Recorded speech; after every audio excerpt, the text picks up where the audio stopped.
Era 9 horas da manhã de uma terça-feira, quando o carro preto parou na frente da casa de Dona Geralda. Um carro caro, vidros escuros, rodas cromadas brilhando no sol. Geralda estava no quintal regando as plantinhas. Ela tinha 68 anos, cabelos brancos presos num coque, mãos calejadas de uma vida inteira lavando louça em casa de família. Ela viu o carro e franziu a testa. Ninguém daquela rua tinha carro assim. A porta se abriu. Desceu um homem de terno cinza muito bem arrumado, relógio dourado no pulso. Ele tinha uns 45 anos, rosto sério, olhar frio. Atrás dele, mais 3 pessoas. 2 seguranças musculosos de óculos escuros e uma mulher de terno com uma pasta de couro. O homem caminhou até o portão e bateu. Não bateu educado, bateu com força. Geralda largou o regador, limpou as mãos no avental e foi até lá. "Bom dia", ela disse, educada, mas com a voz trêmula. O homem nem respondeu, só perguntou seco: "Aqui mora Geralda Santos e Benedito Santos?" "Sim, somos nós. Posso ajudar?" O homem abriu um sorriso, mas não era um sorriso simpático. Era um sorriso de quem sabia que tinha poder. "Meu nome é Maurício Tavares. Sou o novo proprietário deste imóvel. E vocês têm 48 horas para desocupar." O mundo parou. Geralda piscou confusa. "Como assim?" "É escritura falsa, cartório irregular, 48 horas. Mas essa casa é nossa há 30 anos. Maurício deu de ombros. "Não é mais. Foi quando o senhor Benedito apareceu na varanda. Ele tinha 72 anos, costas curvadas de carregar peso a vida inteira, andava devagar por causa das dores. Mas ao ouvir aquilo, veio cambaleando até o portão. "Do que o senhor está falando?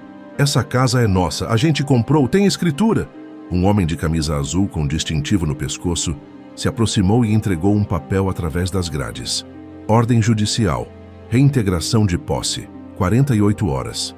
Benedito pegou o papel com as mãos tremendo. Tentou ler, mas as letras embaralhavam na frente dos olhos. Foi ali, naquele portão, naquela terça-feira de sol, que a vida de Geralda e Benedito começou a desmoronar. Mas para entender por que aquela casa significava tudo para eles, é preciso voltar no tempo. 35 anos atrás, Geralda e Benedito eram jovens ainda. Ela trabalhava como auxiliar de limpeza no hospital municipal. Ele era pedreiro. Casados há 10 anos, tentavam ter filhos, mas nunca conseguiram. Rezavam, faziam promessas, mas os filhos não vinham. Até que numa madrugada fria de agosto, Geralda estava limpando o corredor da emergência quando ouviu um choro fraco, um choro de bebê, vindo de fora. Ela correu até a porta e encontrou uma caixa de papelão. Dentro, um bebê recém-nascido, branco, tremendo de frio, com um bilhete. "Não posso criar. Me perdoe." Geralda gritou por socorro. A equipe médica salvou o bebê por pouco. Mais meia hora e ele teria morrido de hipotermia. Quando Geralda contou para Benedito, os dois se olharam e, sem precisar falar, souberam. Aquele bebê era o filho que eles sempre pediram. 6 meses de burocracia depois, a adoção foi aprovada. Deram o nome de Rafael. Rafael cresceu num menino branco com pais negros. Sofreu preconceito na escola, olhares na rua, perguntas maldosas. Mas foi amado, muito amado. Geralda vendia quentinhas para pagar cursinho. Benedito fazia bicos todo fim de semana, mesmo com as costas destruídas. Economizaram cada centavo. Rafael se formou em Direito. Virou defensor público. Passou em mais concursos e aos 32 anos virou juiz federal. Hoje Rafael tinha 35 anos e trabalhava em Brasília. Mandava dinheiro todo mês. Ligava toda semana. Visitava quando podia. E Geralda e Benedito viviam naquela casinha simples de Santana. A casa que compraram com sacrifício. A casa onde criaram Rafael. A casa que era tudo para eles. Até aquela terça-feira. Agora de volta ao portão. Maurício Tavares olhou para Geralda e Benedito com desdém. 48 horas. Não apareçam aqui depois disso. E começou a andar de volta para o carro. Dona Creuza, a vizinha, viu tudo da janela e veio correndo. "O que está acontecendo aqui?" Geralda estava com os olhos cheios de lágrimas. "Ele disse que a casa não é mais nossa, que a gente tem que sair em 2 dias. Dona Creuza olhou para Maurício com raiva. "Como assim? Eles moram aqui há 30 anos. Maurício parou antes de entrar no carro. Virou. Olhou para Dona Creuza como se ela fosse um inseto irritante. "E daí? A lei é a lei." Outros vizinhos começaram a sair de casa. Seu João, Dona Luzia, Dona Aparecida. Todos querendo entender o que estava acontecendo. E foi ali na frente de todo mundo que Maurício disse a frase que ninguém ia esquecer. Gente assim devia agradecer por ter tido um teto até agora, mas a festa acabou. Silêncio. Um silêncio pesado de choque, de raiva contida. Geralda sentiu as pernas fraquejarem. Aquelas palavras. Gente assim. Como se eles fossem lixo. Como se não fossem dignos. Benedito apertou as grades do portão com tanta força que os nós dos dedos ficaram brancos. Dona Creuza pegou o celular e começou a filmar. Isso é um absurdo, eu vou gravar. Um dos seguranças viu e avançou. Me dá esse celular. Não dou. O segurança tentou arrancar o celular da mão dela. Dona Creuza gritou. Seu João correu para ajudar. Foi quando Benedito abriu o portão e saiu para a calçada. Deixa ela em paz. O segurança, um homem de 1,90 m, empurrou Benedito com as duas mãos no peito. Benedito, com 72 anos, costas frágeis, pernas fracas, não teve como se equilibrar. Ele caiu. Caiu para trás de costas, direto no chão de cimento da calçada. O barulho foi seco, horrível. Um baque de osso contra a pedra. Benedito gritou. Um grito agudo de dor profunda, de algo quebrando por dentro. Geralda soltou um berro e se jogou no chão ao lado dele. Benedito, meu Deus, Benedito!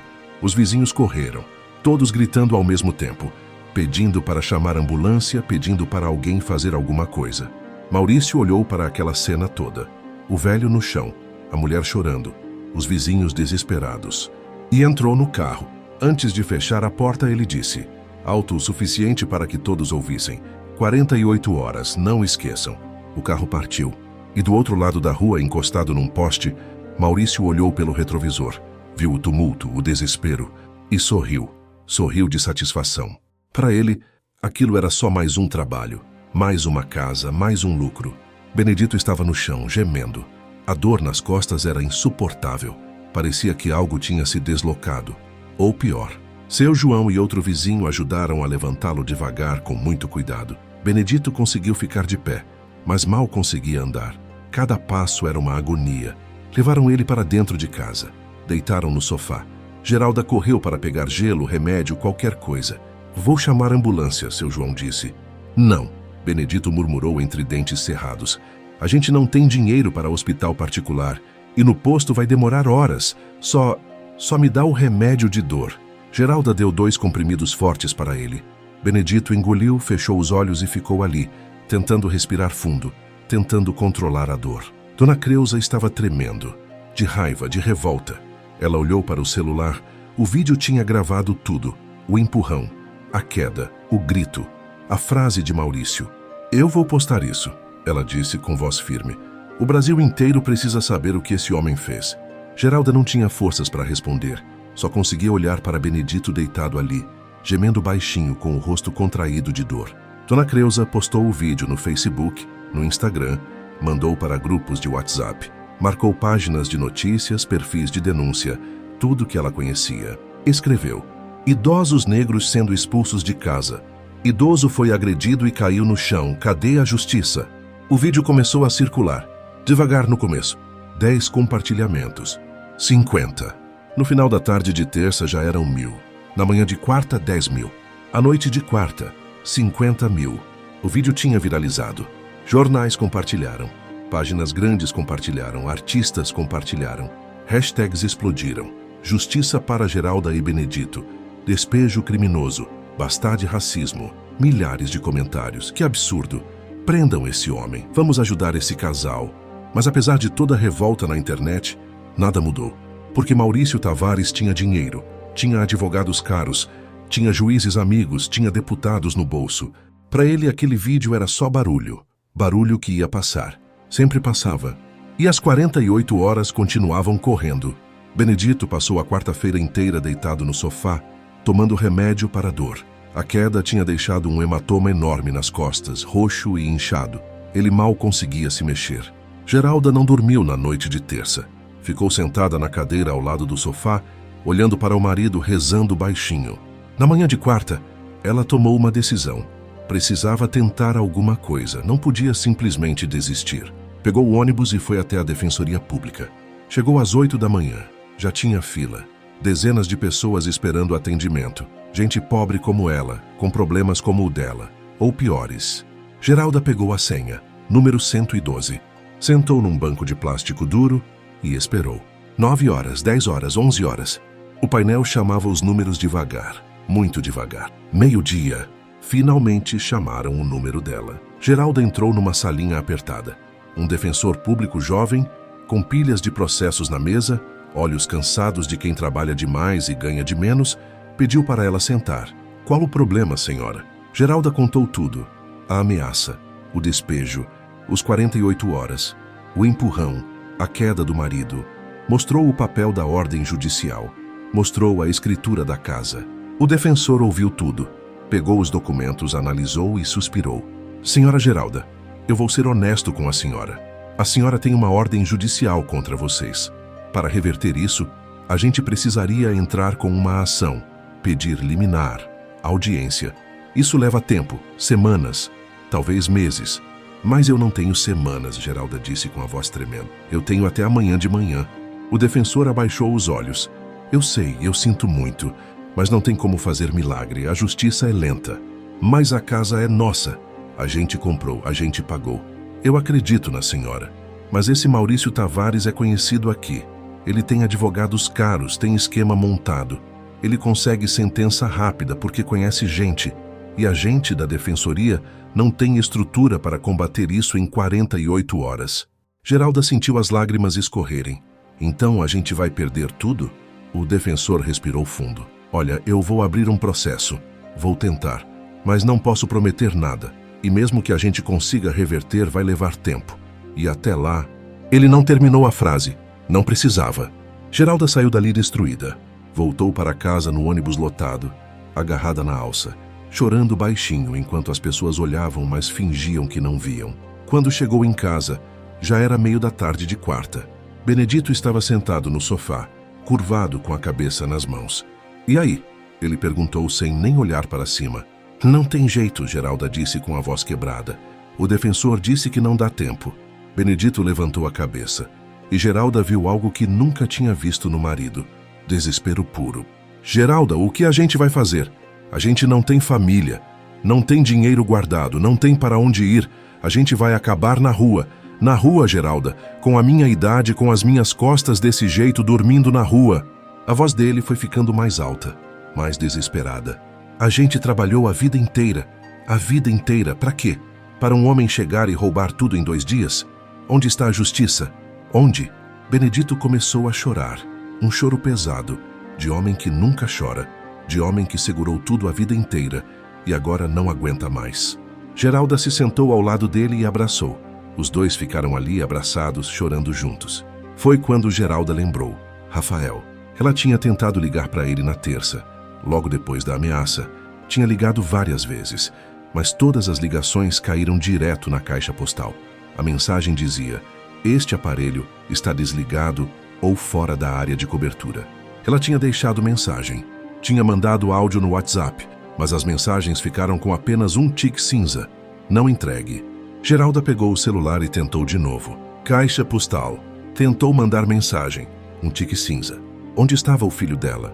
O que Geralda não sabia é que Rafael estava em Brasília, no meio de uma sequência de audiências sigilosas, casos de segurança nacional, protocolo rígido, celular desligado, sem contato externo.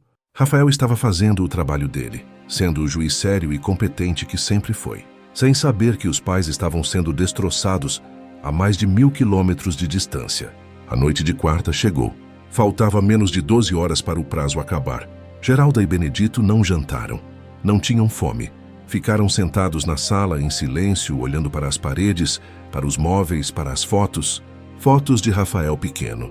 Rafael no primeiro dia de aula. Rafael na formatura.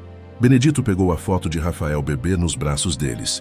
Aquela foto tirada no dia em que a adoção foi aprovada. Os 3 sorrindo, felizes, cheios de esperança. A gente ia contar para ele que perdeu a casa, Benedito murmurou. Como a gente vai contar? Geralda não respondeu, porque não tinha resposta. Quinta-feira, 10 horas da manhã, o dia do despejo. Geralda e Benedito não tinham dormido. Passaram a noite inteira acordados, sentados na sala olhando para tudo. Para a mesinha de centro que Benedito tinha feito com as próprias mãos 30 anos atrás. Para o sofá velho onde Rafael tinha dormido tantas vezes quando era pequeno, enrolado num cobertor. assistindo desenho na televisão velha, para as marcas na parede da cozinha, onde eles tinham medido a altura de Rafael a cada aniversário. As marquinhas começavam bem baixinhas e iam subindo, subindo, até desaparecerem lá em cima, quando Rafael tinha 15 anos e já era mais alto que o pai. Geralda levantou e foi até o quartinho que tinha sido de Rafael. Abriu a porta. A cama estreita ainda estava ali, o guarda-roupa pequeno, a escrivaninha onde Rafael tinha estudado tantas noites, fazendo lição, estudando para a prova, depois estudando para concurso. Geralda entrou e sentou na cama. Passou a mão no cobertor e chorou. Chorou pensando em todas as noites que ela tinha entrado ali para dar boa noite para o filho. Em todas as vezes que tinha encontrado ele dormindo em cima dos livros, cansado de tanto estudar, e tinha coberto ele com carinho. Mãe? Geralda virou. Benedito estava na porta, apoiado no batente, porque as costas ainda doíam muito. Eu não quero sair daqui, Benedito, ela disse com a voz embargada. Eu não quero. Benedito entrou devagar e sentou ao lado dela na cama. Pegou a mão da esposa. Eu também não, mas a gente não tem escolha. A gente podia se trancar aqui, não abrir a porta. Eles não podem nos tirar à força, podem? Benedito balançou a cabeça. Podem, a polícia vai arrombar, vai ser pior. Geralda encostou a cabeça no ombro do marido. Como a gente chegou aqui, Benedito? A gente sempre foi honesto, sempre trabalhou, sempre fez tudo certo. Como? Benedito não tinha resposta. Só segurou a mão dela com mais força. Foi quando ouviram o barulho. Sirenes. Os dois se levantaram e foram até a janela da sala. 2 viaturas da polícia militar parando na frente da casa. E atrás, o oficial de justiça no carro dele. Geralda apertou a mão de Benedito. Chegou a hora. Bateram na porta. 3 pancadas secas e fortes. Benedito foi até lá e abriu. O oficial de justiça estava com a prancheta na mão e uma expressão cansada no rosto. Atrás dele, 4 policiais militares. Senhor Benedito, senhora Geralda, vim fazer cumprir a ordem de despejo. Sinto muito, mas precisam retirar seus pertences e desocupar o imóvel. Vocês têm 30 minutos. A voz dele não era cruel, só era cansada. Cansada de fazer aquilo todo dia. Cansada de ver gente perdendo casa. Geralda quis falar alguma coisa. Quis implorar mais um dia, mais uma hora, mas as palavras não saíram, só lágrimas. Benedito respirou fundo. 30 minutos. Eles pegaram 2 sacolas velhas e começaram a colocar coisas dentro. Roupas. As poucas roupas boas que tinham. Documentos. Certidão de nascimento, RG, CPF, escritura da casa, papéis de Rafael. Remédios. Benedito tinha pressão alta. Geralda tinha diabetes, precisavam dos remédios. E fotos. As fotos eram o mais importante. Geralda pegou o álbum velho da estante. O álbum cheio de fotos de Rafael crescendo. Rafael bebê, Rafael criança, Rafael adolescente, Rafael de toga no dia em que virou juiz. Benedito pegou a foto emoldurada. A foto dos 3 juntos no dia da adoção. Os 3 sorrindo, felizes, cheios de esperança. Ele olhou para aquela foto por um longo tempo e pensou como tudo tinha mudado, como tudo tinha desmoronado. 30 minutos passaram rápido demais. O oficial bateu na porta de novo. Precisam sair agora. Geralda e Benedito pegaram as 2 sacolas. Só isso. 2 sacolas com a vida inteira dentro. Saíram da casa. A rua estava cheia de vizinhos.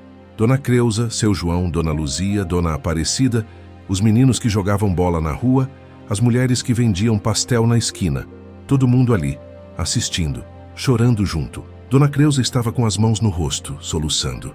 Seu João estava com os punhos cerrados, furioso, mas impotente. Dona Luzia rezava em voz alta, pedindo que Deus fizesse justiça. As crianças olhavam sem entender direito, mas sabendo que algo muito triste estava acontecendo. Geralda e Benedito ficaram parados na calçada. Os policiais entraram na casa para verificar se não tinha mais ninguém dentro. O oficial de justiça fez anotação na prancheta. Reintegração de posse executada às 10h43. E então a casa foi trancada. A casa onde eles tinham morado por 30 anos. A casa onde tinham criado Rafael. A casa que era tudo para eles. Trancada. Perdida. Geralda olhou para a casa uma última vez, para o portãozinho de ferro, para a janela da sala, para o telhado que Benedito tinha consertado tantas vezes, e sentiu que uma parte dela tinha morrido ali.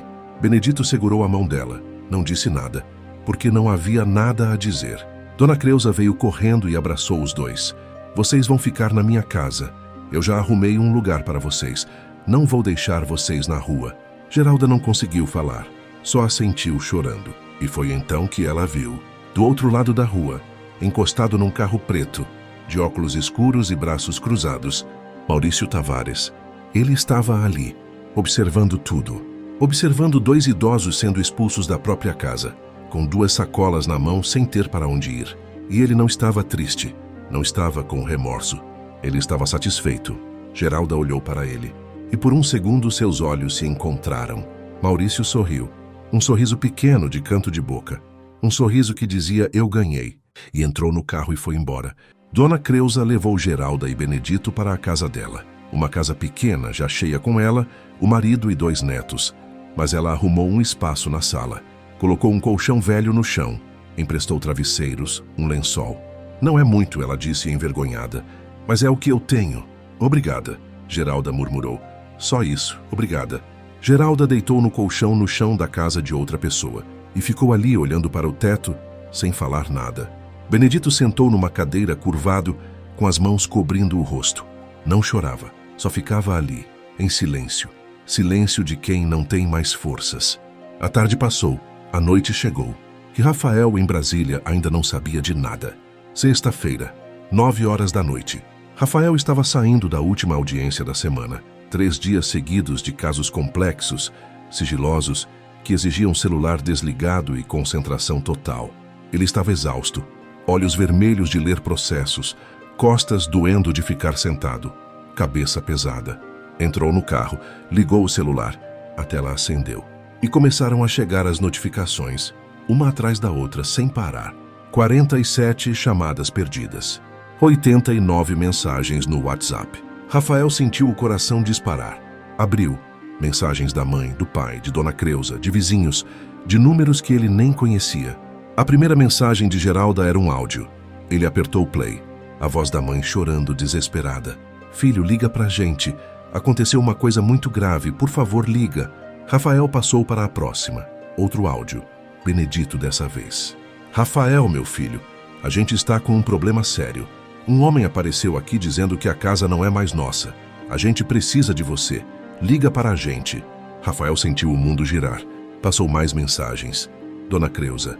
Rafael, seus pais estão desesperados. Liga urgente. Um vizinho. Rafael, seu pai caiu, foi empurrado. Tenta falar com eles. Rafael não esperou mais.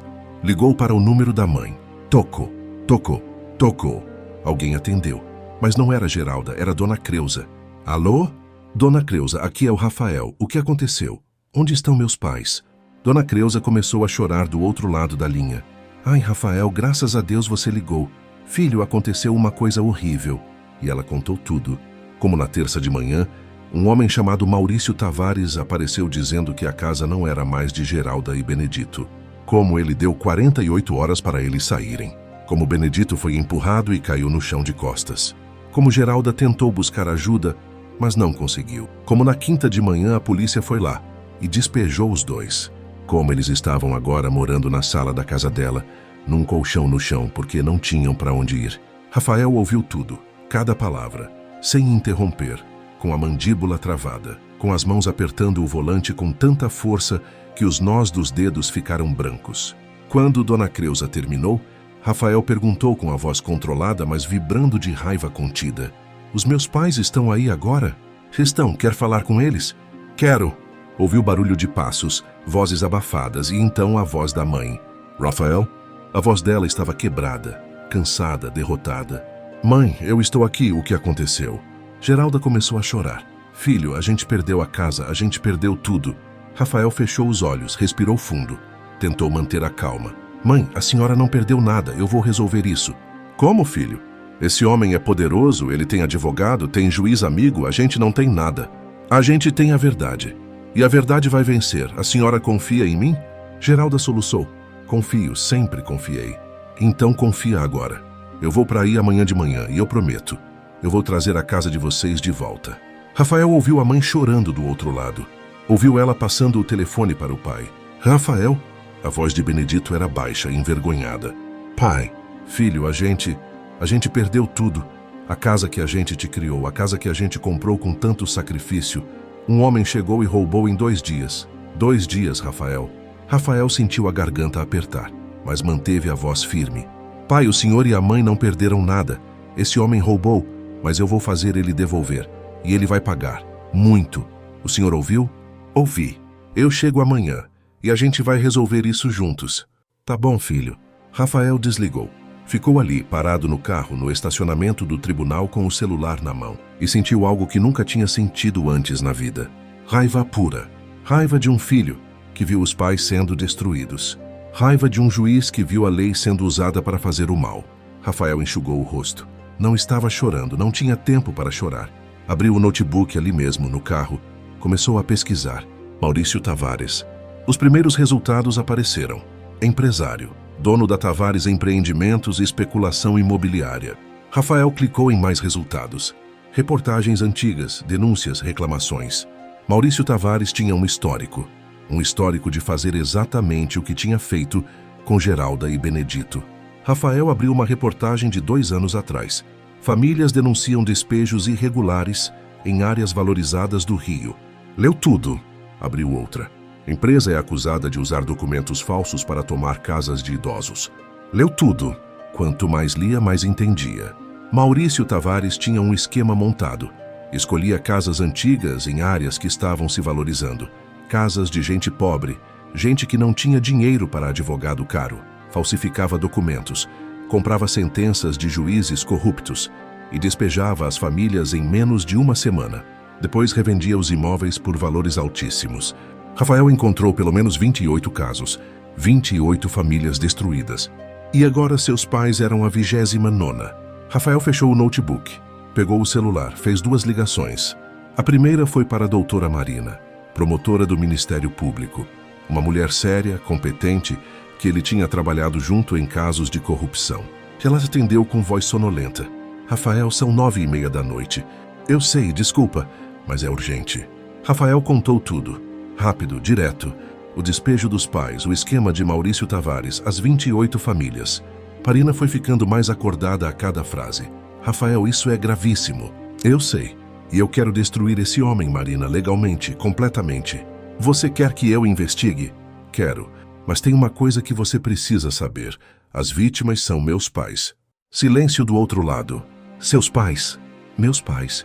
Eles me adotaram quando eu era bebê. Me criaram. São as pessoas que eu mais amo no mundo. E um verme tirou tudo deles. Marina respirou fundo. Rafael, se suas vítimas são seus pais, você não pode julgar o caso. Eu sei. Mas eu posso reunir provas e você pode oferecer denúncia. E a justiça vai ser feita. Marina não hesitou. Eu estou dentro, manda tudo que você tem. A segunda ligação foi para delegado Paulo, Polícia Federal. Um homem que Rafael conhecia de uma operação contra a corrupção de magistrados. Paulo, Rafael, preciso de você. Paulo ouviu tudo. E quando Rafael terminou, disse: Maurício Tavares está na minha mira faz tempo. Se você tem um jeito de chegar nele, eu vou te apoiar com tudo que eu tenho. Rafael desligou. Olhou para o relógio, 10 horas da noite. Abriu a agenda. Tinha um voo para o Rio às 7 da manhã de sábado. Fez a reserva. Guardou o notebook. Dirigiu para casa, pegou uma mala, jogou roupas dentro. Não dormiu naquela noite. Ficou na frente do computador, imprimindo documentos, fazendo anotações, montando um dossiê. Porque Rafael não era só um filho desesperado. Rafael era um juiz federal e tinha acabado de declarar guerra. Guerra contra Maurício Tavares. Guerra contra um sistema que permitia que gente como ele destruísse famílias. Guerra que Rafael ia vencer, custasse o que custasse. Sábado, 7 da manhã. Rafael estava no avião de Brasília para o Rio, voo lotado. Ele conseguiu um assento na janela, mas não olhava para fora. Olhava para a tela do notebook aberto no colo. Estava relendo tudo que tinha descoberto na madrugada. Reportagens sobre Maurício Tavares, denúncias antigas, padrões. Uma aeromoça passou oferecendo café. Rafael nem viu. Estava calculando, pensando, planejando cada passo. Ao lado dele, um homem de negócios tentou puxar conversa. Trabalha com o quê? Rafael respondeu sem tirar os olhos da tela. Justiça. E voltou ao silêncio. O voo durou 1h40. Rafael não dormiu 1 segundo, nem piscou muito. Quando o avião pousou no Santos Dumont, eram 9h20. Rafael pegou um táxi direto do aeroporto. Nem passou no hotel. Foi direto para Santana. 11 horas da manhã. O táxi parou na frente da casa de Dona Creuza. Rafael desceu com a mochila no ombro, barba por fazer, olhos vermelhos, camisa amassada. Parecia alguém que tinha passado a noite em claro, porque tinha. Dona Creuza abriu a porta antes mesmo dele bater. Ela devia estar esperando na janela. Ao ver Rafael, começou a chorar. Graças a Deus você chegou, filho. Rafael abraçou ela rápido, mas já entrou olhando para dentro. Onde estão eles? Na sala. Rafael entrou e viu os pais. Geralda estava deitada no colchão no chão, mas não estava dormindo. Estava acordada, olhando para o teto com o rosto vazio, como se tivesse desistido de tudo. Benedito estava sentado numa cadeira de plástico, curvado, mãos tremendo levemente. Ele tinha tentado se barbear sozinho e tinha se cortado. Tinha um pedacinho de papel higiênico grudado no queixo, com sangue seco. Rafael sentiu algo se partir dentro dele. Foram só 3 dias. 3 dias desde que ele tinha conversado com eles no telefone pela última vez. Mas parecia que tinham envelhecido 10 anos. Foi até a mãe, se ajoelhou. Mãe. Geralda virou a cabeça devagar. Quando viu Rafael, os olhos encheram de lágrimas, mas ela não tinha força nem para chorar direito. Só ficou olhando, como se não acreditasse que ele estava ali. Rafael! Rafael segurou a mão dela. A mão estava gelada. Eu estou aqui, mãe. Você veio. A voz saiu fraca, rouca. Eu prometi que vinha. Geralda fechou os olhos. Uma lágrima escorreu. A gente perdeu tudo, filho. Rafael apertou a mão dela. Não, vocês não perderam nada. Esse homem roubou, mas eu vou fazer ele devolver. Geralda balançou a cabeça sem abrir os olhos. Como ele é rico, ele tem poder. Eu também tenho. E o meu poder vem da lei. Rafael foi até o pai. Tocou no ombro dele. Pai. Benedito levantou a cabeça. Os olhos estavam fundos, sem brilho.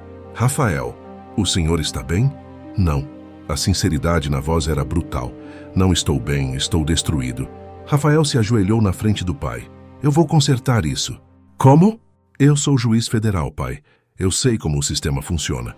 Sei onde Maurício Tavares está vulnerável e vou usar isso contra ele. Benedito olhou para o filho. Pela primeira vez pareceu ter um fio de esperança. Você está investigando ele? Estou. Mas não posso dar detalhes ainda. Preciso que o senhor e a mãe confiem em mim. Podem fazer isso? Benedito assentiu devagar. A gente sempre confiou em você. Rafael ficou mais 2 horas com os pais. Conversou. Fez perguntas sobre o despejo. Pediu para ver os documentos. Fotografou cada papel. A escritura antiga. A ordem judicial falsa. O papel que Maurício tinha apresentado. Fez anotações detalhadas. Depois, às 2 da tarde, se despediu. Eu preciso ir, tenho que investigar, mas volto amanhã. Geralda segurou a mão do filho. Toma cuidado, meu filho. Eu tomo. Rafael saiu. Pegou o carro alugado que tinha deixado na frente da casa. Mas não foi para o hotel. Foi direto para o bairro de Santana, para a rua onde ficava a casa dos pais. Parou o carro do outro lado da rua. Ficou ali, olhando. A casa estava trancada. Portão fechado. Janelas fechadas. Parecia uma casa morta. Rafael desceu do carro. Atravessou a rua. Ficou parado na calçada, na frente do portão. Olhou para a janela do que tinha sido o quarto dele. Olhou para a varanda onde o pai lia jornal toda manhã. Olhou para o quintal onde a mãe cuidava das plantas. E sentiu uma raiva tão profunda que teve que fechar os olhos e respirar fundo para controlar. Foi quando ouviu uma voz atrás dele. Rafael virou. Era Dona Aparecida, vizinha de sempre. Dona Aparecida. Ela veio até ele com os olhos marejados. Meu filho, que tristeza. Seus pais não mereciam isso. Eu sei. Aquele homem é um demônio. A gente viu tudo, viu seu pai caindo, viu sua mãe chorando. E ele ficou ali do outro lado da rua, observando, satisfeito. Rafael apertou a mandíbula. A senhora sabe se ele fez isso com outras pessoas? Ouvi dizer que sim, que ele pega casas de gente humilde e revende, mas nunca conheci ninguém. Rafael agradeceu, voltou para o carro, dirigiu até um hotel barato em Madureira. Fez check-in, subiu para o quarto. Era um quarto pequeno, com cheiro de mofo, cama dura, televisão velha. Rafael jogou a mochila na cama, tirou o notebook, sentou na cadeira de plástico ao lado da mesinha e trabalhou. Pesquisou, leu, cruzou dados, fez anotações. Maurício Tavares não era cuidadoso, era arrogante, e homens arrogantes deixam rastros. Rafael encontrou os rastros.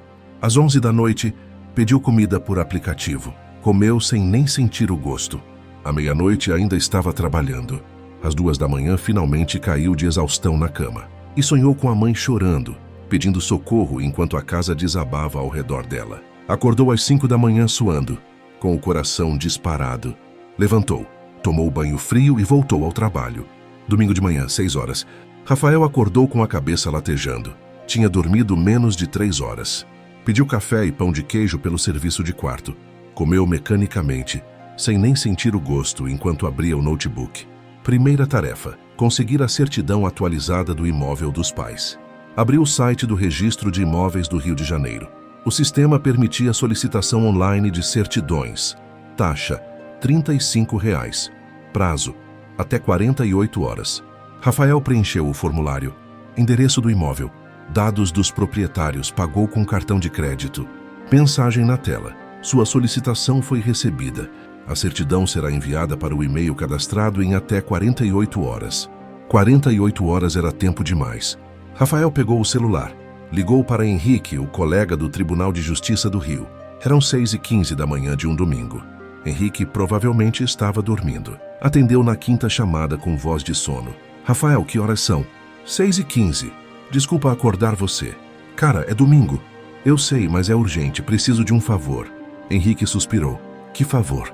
Você tem acesso ao sistema de registro de imóveis do Estado? Tenho. Por quê? Preciso de uma certidão atualizada. Urgente. É para um caso que estou investigando. Investigando? Rafael, você é juiz federal. Você não investiga? Isso é trabalho de polícia. Rafael hesitou.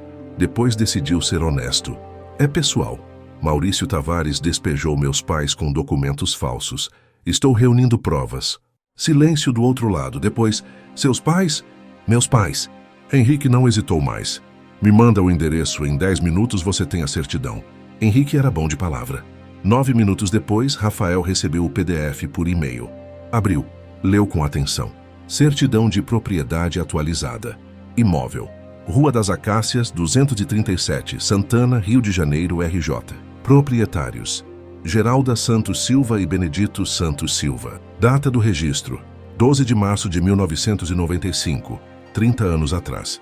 Matrícula 47.392. Cartório: Terceiro Ofício de Registro de Imóveis do Rio de Janeiro. Situação regular, sem ônus, penhoras ou averbações. Rafael respirou fundo. A casa era deles. Legalmente, oficialmente, sem nenhuma dúvida. O que significava que a sentença de reintegração de posse tinha sido baseada em documento falso. Rafael abriu o documento que Maurício tinha apresentado no processo. Comparou. O documento de Maurício tinha assinatura forjada do antigo titular do cartório, que já estava morto. Carimbo inventado. Data de registro que não existia no sistema. Número de matrícula inexistente. Era grosseiro. Era amador. Qualquer perito grafotécnico veria em 5 minutos. O que significava que ou o juiz que aceitou aquilo era incompetente demais para perceber, ou estava sendo pago para não perceber. Rafael precisava ver o processo judicial completo. Abriu o site do Tribunal de Justiça do Rio. Sistema de processos digitais. Processos cíveis são públicos, qualquer pessoa pode acessar. Digitou o número do processo que estava na ordem de despejo. O sistema carregou. Processo no 0084562 23.2025.8.19.1. Ação: reintegração de posse. Autor: Maurício Tavares, Tavares Empreendimentos Ltda. Réus: Geralda Santos Silva e Benedito Santos Silva. Juiz: Dr. Renato Farias, 5ª Vara Cível da Comarca do Rio de Janeiro. Rafael clicou em visualizar autos. Começou a ler. Petição inicial: segunda-feira, 18 de novembro. Documentos juntados, terça-feira, 19 de novembro. Os documentos falsos. Sentença: terça-feira, 19 de novembro, às 18h47. Expedição de mandado de despejo. Quarta-feira, 20 de novembro. Execução do despejo. Quinta-feira, 21 de novembro. Rafael releu. Não podia acreditar. A sentença tinha sido dada no mesmo dia que os documentos foram juntados. Na mesma terça-feira. Isso era impossível em condições normais. Processos levam meses, às vezes anos. Mesmo com pedido liminar urgente, o juiz precisa dar prazo para a outra parte se defender. Geralda e Benedito nunca tiveram chance de se defender. Ou o juiz tinha violado o direito básico de defesa, ou tinha sido pago para fazer isso. Rafael anotou o nome: Dr. Renato Farias. Pesquisou no sistema. Puxou todos os processos julgados por Renato Farias nos últimos 3 anos. Filtrou. Reintegração de posse. Resultado: 24 processos. Rafael começou a abrir um por um e encontrou o padrão. 18 processos de reintegração de posse, movidos pela empresa Tavares Empreendimentos. Todos julgados por Renato Farias. Todos com tramitação de 3 a 5 dias do início ao fim. Todos com sentença favorável a Maurício. Rafael anotou os nomes das vítimas. 18 famílias, 18 vidas destruídas. Agora 29 contando com os pais. Fez uma planilha, nome, endereço antigo, data do despejo. Ia precisar encontrar essas pessoas, mas antes precisava de ajuda. Pegou o celular. Eram 8 da manhã agora, domingo, mas não importava. Ligou para Marina, a promotora. Rafael? Marina, preciso falar com você, urgente. Estou ouvindo. Não no telefone, pessoalmente hoje. Você está no Rio? Estou. O que aconteceu? Encontrei o esquema. É maior do que eu pensei. Preciso de você para montar a denúncia. Marina não hesitou. Onde você está? Hotel em Madureira. Eu vou até aí. Me manda o endereço. 1 hora depois, Marina estava batendo na porta do quarto de Rafael. Rafael abriu. Marina entrou e viu. Notebook aberto na cama, papéis espalhados, xícaras de café vazias. Rafael com cara de quem não dormia há dias. Rafael, você está bem? Não, mas vou ficar quando esse filho da puta estiver preso. Rafael mostrou tudo. A certidão legítima, os documentos falsos, a lista de 18 famílias, a velocidade absurda dos processos, o nome do juiz. Marina ia ficando mais séria a cada documento. Quando Rafael terminou, ela assoviou baixo. Isso não é só despejo irregular, é quadrilha, corrupção, estelionato em série. Eu sei. Por isso te chamei. Preciso de você para investigar oficialmente e depois oferecer denúncia. Marina pegou o notebook de Rafael. Começou a reler os processos, fazendo anotações. Para investigar um juiz, vou precisar de autorização judicial. Pedido de escuta telefônica, quebra de sigilo. Isso leva tempo. Quanto tempo? 1 semana, talvez 10 dias, se eu tiver sorte. Faz o pedido, hoje mesmo. Hoje é domingo. Então amanhã, 1ª hora. Marina olhou para Rafael. Viu a determinação no rosto dele e assentiu. Tá bom, amanhã 1ª hora. Marina foi embora ao meio-dia de domingo. Prometeu que na segunda 1ª hora ia protocolar o pedido de escutas telefônicas. Rafael passou o resto do domingo rastreando as famílias. Usou o sistema judicial para pegar endereços antigos dos processos. Depois cruzou com redes sociais, registros públicos, listas telefônicas online. Das 18 famílias, conseguiu localizar contato de 15. Segunda-feira de manhã começou as visitas. A primeira foi Dona Eunice, 74 anos, viúva. O processo dela era de 1 ano atrás. Rafael conseguiu o telefone dela através de uma rede social. Ligou, explicou quem era, pediu para visitá-la. Dona Eunice hesitou, mas quando Rafael disse que Maurício tinha feito a mesma coisa com os pais dele, ela aceitou. O endereço era uma pensão em Madureira. Rafael chegou lá às 10 da manhã. Dona Eunice morava num cômodo minúsculo no 2º andar. Uma cama de solteiro, um fogareiro de 2 bocas, uma mesinha, uma cadeira, nada mais. Ela ofereceu a cadeira para Rafael. Ficou de pé. Dona Eunice, o que aconteceu com a senhora? E ela contou, com a voz trêmula, parando para respirar porque o coração estava fraco. Tinha comprado a casa há 40 anos com o dinheiro da aposentadoria do falecido marido. Casa simples em Bangu. Morou ali a vida inteira. Até que Maurício apareceu, com papel dizendo que a casa era dele. Ordem judicial, despejo em 48 horas. Dona Eunice tentou procurar advogado. Não conseguiu, foi despejada. 2 semanas depois teve um infarto do susto e do desespero. Sobreviveu, mas ficou com sequelas. Coração fraco. Tem que tomar 3 remédios diferentes todo dia. Caros. Gasta metade da aposentadoria com remédio. Dona Eunice, a senhora aceitaria testemunhar contra ele num processo criminal? Dona Eunice olhou para baixo. Eu tenho medo. Medo de quê? Ele é poderoso, tem dinheiro, vai me perseguir. Rafael se inclinou para a frente. Dona Eunice, eu prometo que vou protegê-la. E quando ele estiver preso, não vai poder fazer nada. Mas preciso da ajuda da senhora. Dona Eunice ficou em silêncio. Depois assentiu devagar. Tá bom, eu testemunho. Rafael visitou mais famílias durante toda a semana. Terça-feira, Sr. Carlos, 68 anos. Perdeu a casa há 2 anos. Hoje mora embaixo do viaduto da linha vermelha. Aceita uma nota de 50 que Rafael oferece e diz: não tenho mais nada a perder mesmo. Eu testemunho. Quarta-feira. Família Oliveira. Casal com 3 filhos pequenos. Perderam a casa há 6 meses. Vivem num abrigo municipal. A mãe, Jéssica, chora ao contar que os meninos tiveram que mudar de escola. Um deles, de 7 anos, está tendo pesadelos e fazendo xixi na cama. Ela aceita testemunhar por meus filhos, para que nenhuma criança passe por isso de novo. Quinta-feira. Senhor Antônio e Dona Marli, idosos. Perderam a casa há 8 meses. Moram de favor na casa de um sobrinho que já os trata mal. Dona Marli tem diabetes e não consegue comprar insulina todo mês. Aceitam testemunhar. Sexta-feira. Rafael já tinha 10 famílias confirmadas. Faltavam 5. Foi visitar a 11ª, família Mendes, pai, mãe e uma filha adolescente. Quando Rafael explicou o motivo da visita, o pai, Carlos Mendes, balançou a cabeça. Não, senhor Carlos. Eu disse não. A gente já sofreu demais, eu não vou colocar minha família em risco de novo. A esposa ao lado concordou. A gente tem uma filha de 15 anos. Maurício Tavares é perigoso. Se a gente testemunhar, ele pode vir atrás da gente. Rafael tentou argumentar. Eu vou garantir proteção, Polícia Federal. Não. Carlos foi firme. Desculpa, a gente não vai testemunhar. A gente só quer esquecer e tentar reconstruir a vida. Rafael insistiu mais um pouco, mas viu que era inútil. Eles tinham medo demais. Saiu de lá frustrado. Aquela noite no hotel ligou para Marina. Consegui 10 famílias, mas tem uma que se recusou com medo de retaliação. Marina pensou.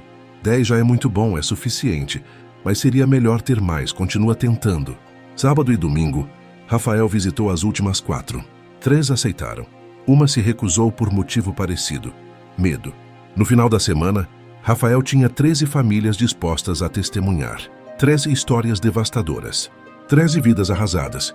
Era suficiente. Enquanto isso, nos bastidores, Paulo, o delegado da Polícia Federal que Rafael tinha acionado, estava trabalhando. Na segunda-feira de manhã, Paulo tinha ido pessoalmente ao gabinete de um juiz federal de plantão. Mostrou o dossiê preliminar que Rafael tinha montado. Explicou a gravidade. O juiz analisou e autorizou. Escuta telefônica de Maurício Tavares, do juiz Renato Farias e de 3 oficiais de justiça suspeitos. Prazo: 30 dias. As escutas começaram na quarta-feira e na sexta à noite Paulo ligou para Rafael. Rafael, as escutas estão rodando. Já tenho os primeiros 2 dias de gravação, tem coisas interessantes. Você pode vir aqui amanhã? Posso. Sábado de manhã, Rafael foi até a sede da Polícia Federal no Rio. Paulo o recebeu numa sala reservada. Senta. Você precisa ouvir isso. Paulo colocou o primeiro áudio.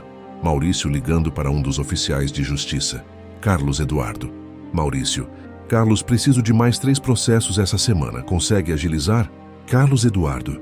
Consigo, mas vai ficar mais caro. 25 mil por processo. Maurício. Antes era 15. Carlos Eduardo. Era. Mas agora tem aquele vídeo circulando, todo mundo de olho. Mais risco, mais caro. Maurício suspirando. Tá bom. 25, manda o dinheiro hoje à noite. Carlos Eduardo. Fechado, me passa os endereços depois. Paulo desligou. Temos corrupção ativa documentada. Tem mais? Tem. Colocou a segunda gravação. Maurício ligando para Renato Farias. Renato. Maurício. Maurício. Doutor, preciso de sentença urgente, mais 3 processos.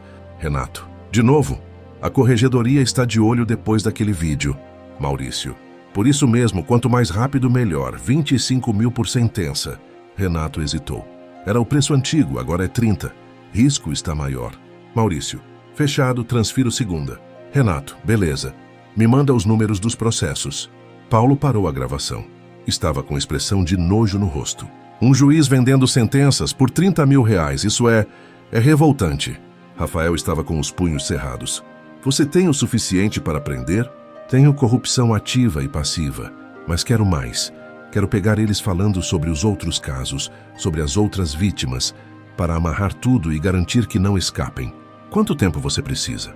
Mais uma semana, talvez 2 de escuta. Rafael balançou a cabeça. Pensou nas famílias, pensou nos pais, pensou em Maurício continuando livre, destruindo mais vidas. 2 semanas é muito. Esse cara está ficando mais agressivo. Se esperarmos muito, ele pode fazer algo pior. Paulo concordou. Então acelera. Marina oferece denúncia semana que vem e a gente prende preventivamente antes que ele perceba.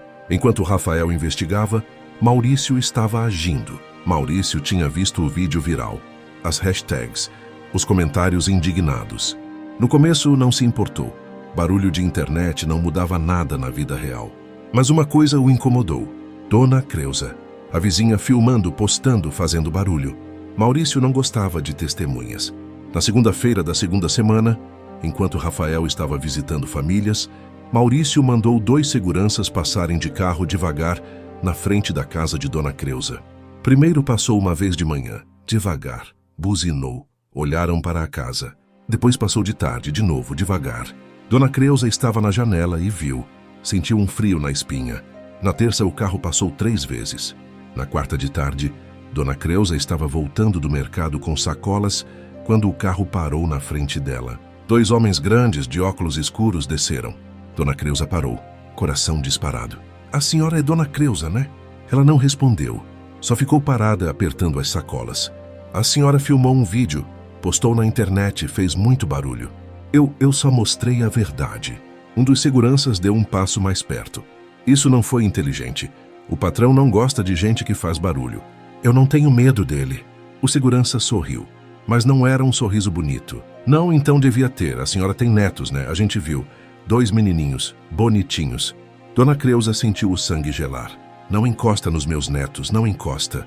Ninguém vai encostar. Desde que a senhora fique quietinha, apaga os vídeos, para de falar. E nada acontece com ninguém. Dona Creuza estava tremendo, de medo, mas também de raiva. Raiva de estar sendo ameaçada. Raiva de ter feito a coisa certa e estar sendo punida. Raiva de viver num mundo onde homem rico pode fazer o que quer e gente pobre tem que ficar quieta. E se eu não ficar quieta? O segurança se aproximou mais. Ficou bem perto do rosto dela. Aí vai ser problema grande. Virou e entrou no carro. Foram embora. Dona Creuza ficou ali parada na calçada, tremendo, segurando as sacolas com tanta força que as mãos ficaram brancas. Entrou em casa, trancou a porta, encostou nela e começou a chorar. Mas não era choro de medo, era choro de raiva, raiva pura. Quando Geralda viu Dona Creuza chorando, correu até ela. O que foi? O que aconteceu? Dona Creuza contou tudo. Os seguranças, a ameaça, os netos. Geralda ficou pálida. Meu Deus, a gente está te colocando em perigo. Não, vocês não estão fazendo nada, é aquele demônio. Benedito, que estava sentado na sala, tentou se levantar com dificuldade. A gente tem que sair daqui, a gente não pode. Não, Dona Creuza gritou. Gritou mesmo com voz firme e furiosa. Vocês não vão a lugar nenhum, e eu não vou ficar quieta. Esse filho da puta ameaçou meus netos, Benedito. Os olhos dela estavam vermelhos, mas não de choro, de fúria. Eu vou falar com Rafael, e eu vou testemunhar contra esse homem, nem que seja a última coisa que eu faça nessa vida. Ele quer me calar? Vai ter que me matar primeiro. Geralda pegou o celular e ligou para Rafael. Rafael atendeu na segunda chamada. Mãe, filho, aconteceu uma coisa. E contou tudo. A ameaça, os netos, Dona Creuza. Rafael ouviu em silêncio absoluto, mas por dentro estava fervendo. Quando Geralda terminou, Rafael disse com voz controlada, mas vibrando de raiva. Mãe, fica calma, eu vou resolver isso. Agora. Desligou. Ligou imediatamente para Paulo. Paulo, Maurício mandou seguranças ameaçarem a vizinha que filmou o despejo. Ameaçaram os netos dela, crianças pequenas. Paulo soltou um palavrão baixo. Esse cara é burro ou se acha intocável? As duas coisas. Você pode dar proteção? Posso. E vou fazer mais que isso. Intimidação de testemunha é crime. Se esses seguranças aparecerem de novo, a gente prende em flagrante. Quanto tempo para organizar? 2 horas. Vou mandar uma equipe agora. 2 horas depois, uma viatura descaracterizada da Polícia Federal parou na rua, a uns 50 metros da casa de Dona Creuza. Dentro, 2 agentes em turnos de 12 horas, monitorando, vigiando. Paulo também deu para Dona Creuza um número direto dele no celular. Qualquer coisa estranha, a senhora liga na hora. A gente chega em 5 minutos. Dona Creuza segurou o cartão com o número. Obrigada. Naquela noite, Geralda tentou convencer Dona Creuza a descansar. Você está muito tensa, tenta dormir. Não consigo, fico pensando nos meninos. Os netos de Dona Creuza moravam com a filha dela em outro bairro. Dona Creuza ligou para a filha e contou tudo. Pediu para ela ficar de olho. Não deixar os meninos sozinhos. Buscar na escola. não falar com estranhos. A filha ficou apavorada, mas prometeu. E enquanto isso, Rafael estava no hotel socando a parede. Socou com tanta força que machucou os nós dos dedos. Ficaram vermelhos, doendo, mas a dor física era pequena perto da raiva que sentia. Maurício tinha cruzado uma linha, tinha ameaçado uma criança. E Rafael ia fazer ele pagar. Muito. Na manhã seguinte, quinta-feira da segunda semana, Rafael voltou à casa de Dona Creuza. Com ele, Paulo e mais 2 agentes da Polícia Federal. Dona Creuza abriu a porta. Ao ver os policiais, respirou aliviada. Paulo se apresentou. Dona Creuza, meu nome é Paulo. Sou delegado da Polícia Federal. A senhora está sendo ameaçada, mas a partir de agora está sob nossa proteção. Explicou o esquema. Uma viatura descaracterizada ia ficar na rua, monitorando a casa em turnos de 12 horas. Se os seguranças aparecessem de novo, seriam presos. Dona Creuza agradeceu com os olhos cheios de lágrimas, mas dessa vez não eram lágrimas de medo, eram de alívio. Paulo entregou um cartão com o número de celular direto dele. Qualquer coisa estranha, liga na hora. Depois Paulo conversou com Geralda e Benedito. Vocês também estão protegidos. Maurício não vai chegar perto de ninguém aqui. Geralda segurou a mão de Paulo. Obrigada. Rafael ficou mais um tempo com os pais e percebeu algo diferente.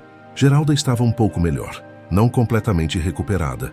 Ainda tinha dias ruins, mas naquele dia específico ela estava mais firme. Tinha tentado ajudar Dona Creuza pela manhã. Fez café, varreu a casa.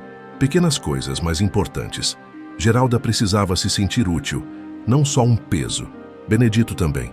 Estava fazendo exercícios leves para as costas, movimentos que um vídeo no YouTube ensinava. Ainda doía, mas ele estava determinado a melhorar. Pai, como estão as costas? Melhor. Ainda dói, mas consigo andar melhor. Rafael ficou feliz em ver. Os pais estavam tentando se reerguer. Mesmo no fundo do poço estavam lutando. Depois do meio-dia, Rafael se despediu. Preciso voltar para Brasília. Tenho audiências na segunda. Você vai ficar quanto tempo lá? 1 semana, mas volto. E quando eu voltar vai ser para acabar com isso. Rafael voltou para Brasília no voo da tarde. Segunda e terça da semana seguinte foram dias tensos. Rafael estava em Brasília, julgando casos, mas com a cabeça no Rio. Ligava para Paulo todo dia. E as escutas? Tem coisa boa, mas ainda não é definitivo. Me manda o que tem. Paulo mandava. Rafael ouvia as gravações no gabinete de fones de ouvido. Conversas de Maurício com advogados, com oficiais, com Renato. Cada gravação aumentava a raiva dele, mas ainda faltava algo, uma prova irrefutável, algo que amarrasse tudo. Na quarta-feira chegou. Paulo ligou animado. Rafael, você precisa ouvir isso, é a prova definitiva.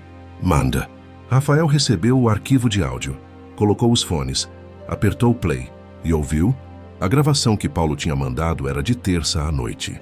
Maurício ligando para um ex-funcionário, alguém chamado Rodrigo. Os dois estavam bebendo. Dava para ouvir barulho de bar ao fundo, risadas, música baixa. A conversa começou sobre futebol, depois sobre mulheres, típica conversa de bar. Até que Rodrigo perguntou, e aquele vídeo? O velho caindo tá dando problema? Maurício riu, uma risada meio arrastada, de bêbado. Que problema, é só barulho de internet, já passou. Mas o velho ficou mal, né? Vi que ele caiu feio. Ficou, mas fazer o quê? Se ele não tivesse se metido, não tinha caído. Você estava lá? Estava do outro lado da rua, vi tudo. E aí? Maurício deu outra risada. Aí nada. O segurança empurrou, o velho caiu e depois a gente despejou eles mesmo assim. Negócio é negócio. Rodrigo hesitou. Depois, cara, mas era um casal de velhos, pretos, pobres. Você não teve dó? Silêncio. Depois Maurício respondeu com a voz mudando, ficando mais séria, mais fria. Dó, Rodrigo, você sabe quantas casas eu já peguei? Mais de 50. Sabe quanto eu ganho com isso? Milhões. Dó não paga a conta. E essa gente, eles ocupam espaço em área que vale ouro. Eles precisam entender o lugar deles. O lugar deles? É. Gente assim não deveria estar morando em bairro que está se valorizando. Deviam estar na favela, no lugar deles. Rafael parou a gravação. Respirou fundo. Tirou os fones. Ficou olhando para a parede do gabinete. Racismo. Gravado, claro. Gente assim. O lugar deles. Rafael fechou os olhos. Pensou nos pais. Geralda e Benedito. Pessoas que trabalharam a vida inteira.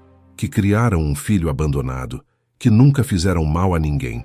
E esse homem achava que eles não mereciam ter uma casa, porque eram negros, porque eram pobres. Rafael abriu os olhos e voltou ao trabalho. Passou o resto da quarta pesquisando jurisprudência, precedentes, casos similares. Queria garantir que, quando Maurício fosse condenado, a sentença fosse irrecorrível, que não tivesse brecha, que fosse definitiva. Estudou penas, regime de cumprimento, agravantes, racismo, crime inafiançável e imprescritível, formação de quadrilha, aumento de pena, corrupção, aumento de pena. Maurício ia cair forte. Na quinta à noite, Rafael estava no apartamento em Brasília quando o celular tocou. Era Marina. Rafael, terminei a denúncia. Mais de 200 páginas, provas, gravações, testemunhos, análise jurídica. Está tudo aqui.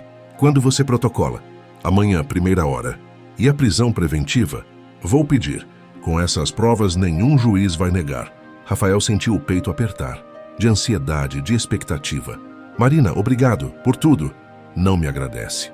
Esse caso é importante. Não é só sobre seus pais, são 30 famílias, 30 vidas que ele destruiu. Ele precisa pagar. Desligaram. Rafael tentou dormir. Não conseguiu. Ficou rolando na cama, pensando, calculando. Quando finalmente caiu no sono, eram 4 da manhã. E sonhou.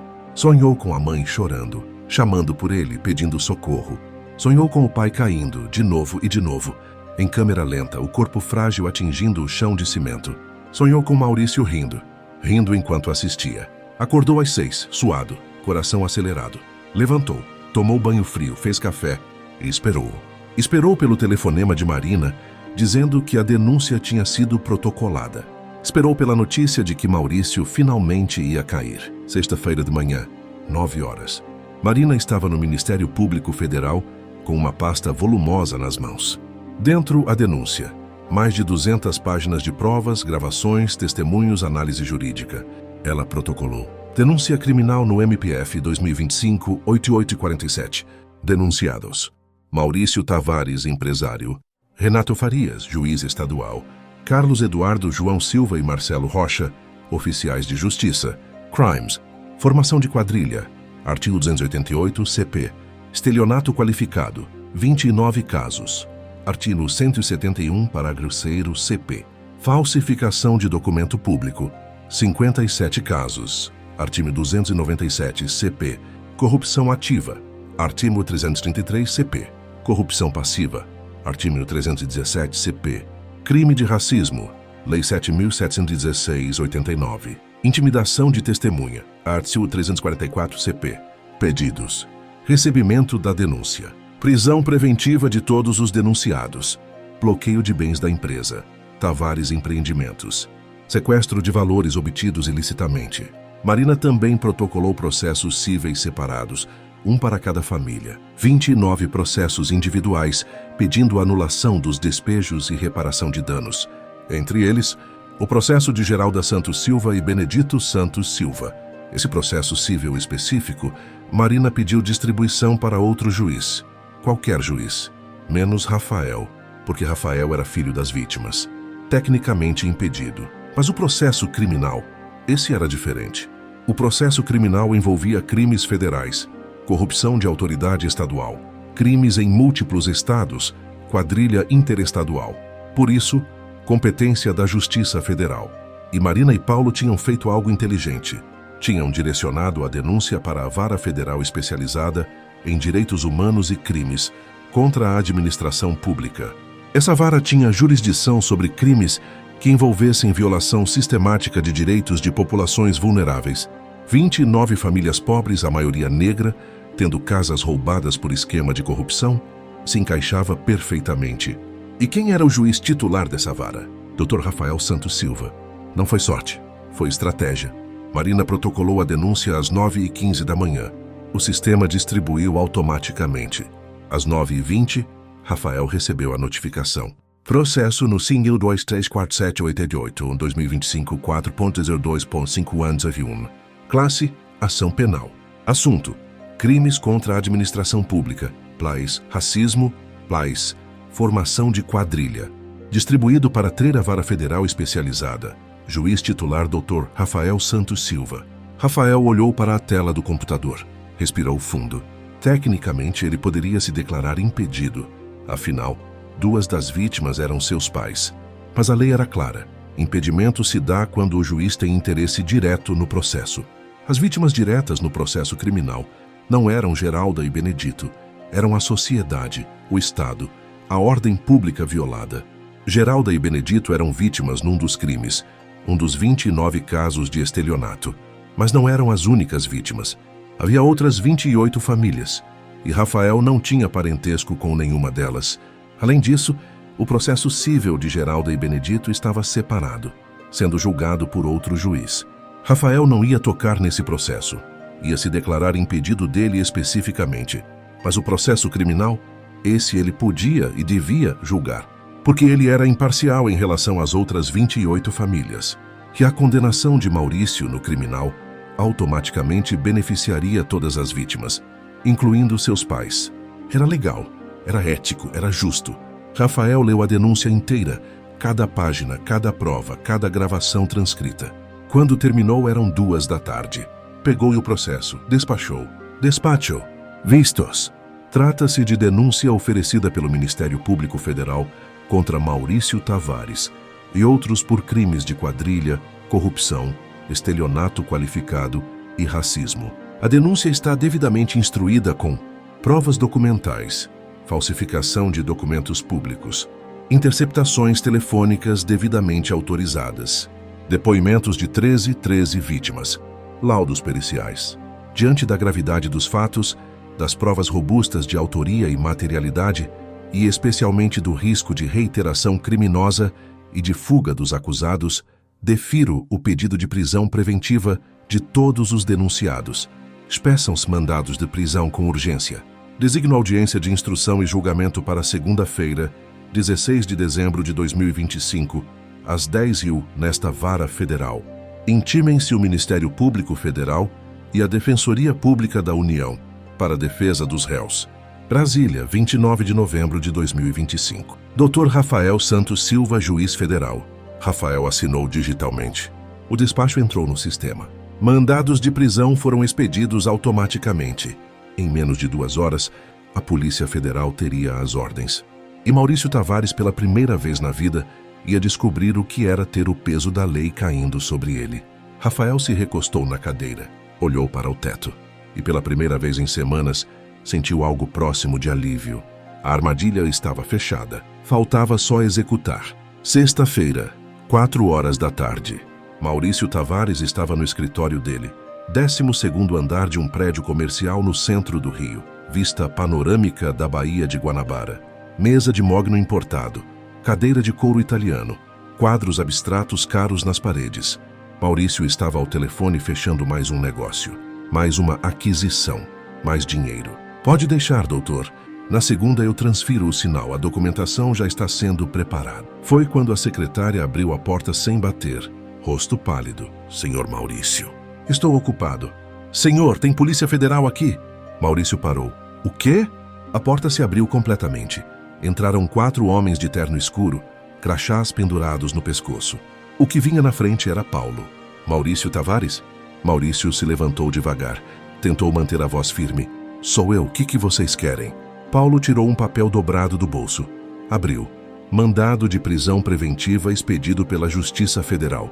O senhor está preso por formação de quadrilha, corrupção ativa, estelionato qualificado, falsificação de documentos e crime de racismo. Maurício sentiu o chão sumir. Isso é um erro, eu não fiz nada disso. O senhor tem direito a permanecer calado. Tudo o que disser poderá ser usado contra o senhor no tribunal. Eu quero falar com meu advogado. O senhor vai poder ligar da delegacia. Agora, por favor, mãos atrás das costas. Maurício deu um passo para trás. Vocês não podem fazer isso. Vocês sabem quem eu sou. Eu conheço o governador. Eu conheço... Paulo o interrompeu com voz fria. O senhor conhece muita gente. Nós sabemos. E vários deles vão ser investigados também. Mãos atrás das costas. Última vez que vou pedir. 2 agentes se aproximaram. Maurício, pela primeira vez na vida, obedeceu a uma ordem que não queria obedecer. Virou de costas. Colocou as mãos para trás. O clique das algemas foi o som mais humilhante que ele já tinha ouvido. Frio, metálico, final. Foi escoltado para fora do escritório. pelos corredores, pela recepção. Funcionários pararam o que estavam fazendo. Olharam. Alguns pegaram o celular e começaram a filmar. A secretária estava com a mão na boca, em choque. Senhor Maurício. Maurício baixou a cabeça. Não respondeu. Foi colocado no elevador. Desceu 12 andares em silêncio. Quando as portas se abriram no térreo, havia mais gente. Porteiros, seguranças do prédio, pessoas passando na rua. Todos olhando. Maurício foi colocado dentro de uma viatura descaracterizada. Porta fechada. Vidros escuros. E enquanto o carro saía, ele olhou pela janela. Viu o prédio onde tinha escritório. O prédio onde tinha fechado dezenas de negócios. O prédio onde tinha se sentido poderoso. E percebeu que aquele poder era uma ilusão. No mesmo momento, em outros pontos do Rio, Renato Farias estava em casa trocando de roupa para jantar quando a campainha tocou. Pensou que era entrega. Abriu a porta de roupão. Polícia Federal. A esposa dele veio correndo da sala. O que está acontecendo, Renato? Renato não olhou para ela, só murmurou. Me desculpa, enquanto era algemado. Renato, o que você fez? Mas ele não respondeu, só foi levado. Carlos Eduardo, oficial de justiça, estava num bar em Copacabana, tomando cerveja com amigos quando 2 agentes federais entraram. Ele viu os crachás. Levantou. Tentou correr pela porta dos fundos. Foi derrubado antes de chegar. Algemado no chão do bar, com todo mundo assistindo, celulares filmando. Vocês estão cometendo um erro, ele gritava. Eu sou oficial de justiça. Eu trabalho para o judiciário. Trabalhava. Um dos agentes corrigiu. João Silva e Marcelo Rocha, os outros 2 oficiais foram presos em casa. Na frente de famílias, de vizinhos. Todos levados para o mesmo lugar. Carceragem da Polícia Federal. 5 homens em 5 celas individuais. 5 homens que achavam que eram intocáveis. 5 homens agora descobrindo que a lei alcança todos.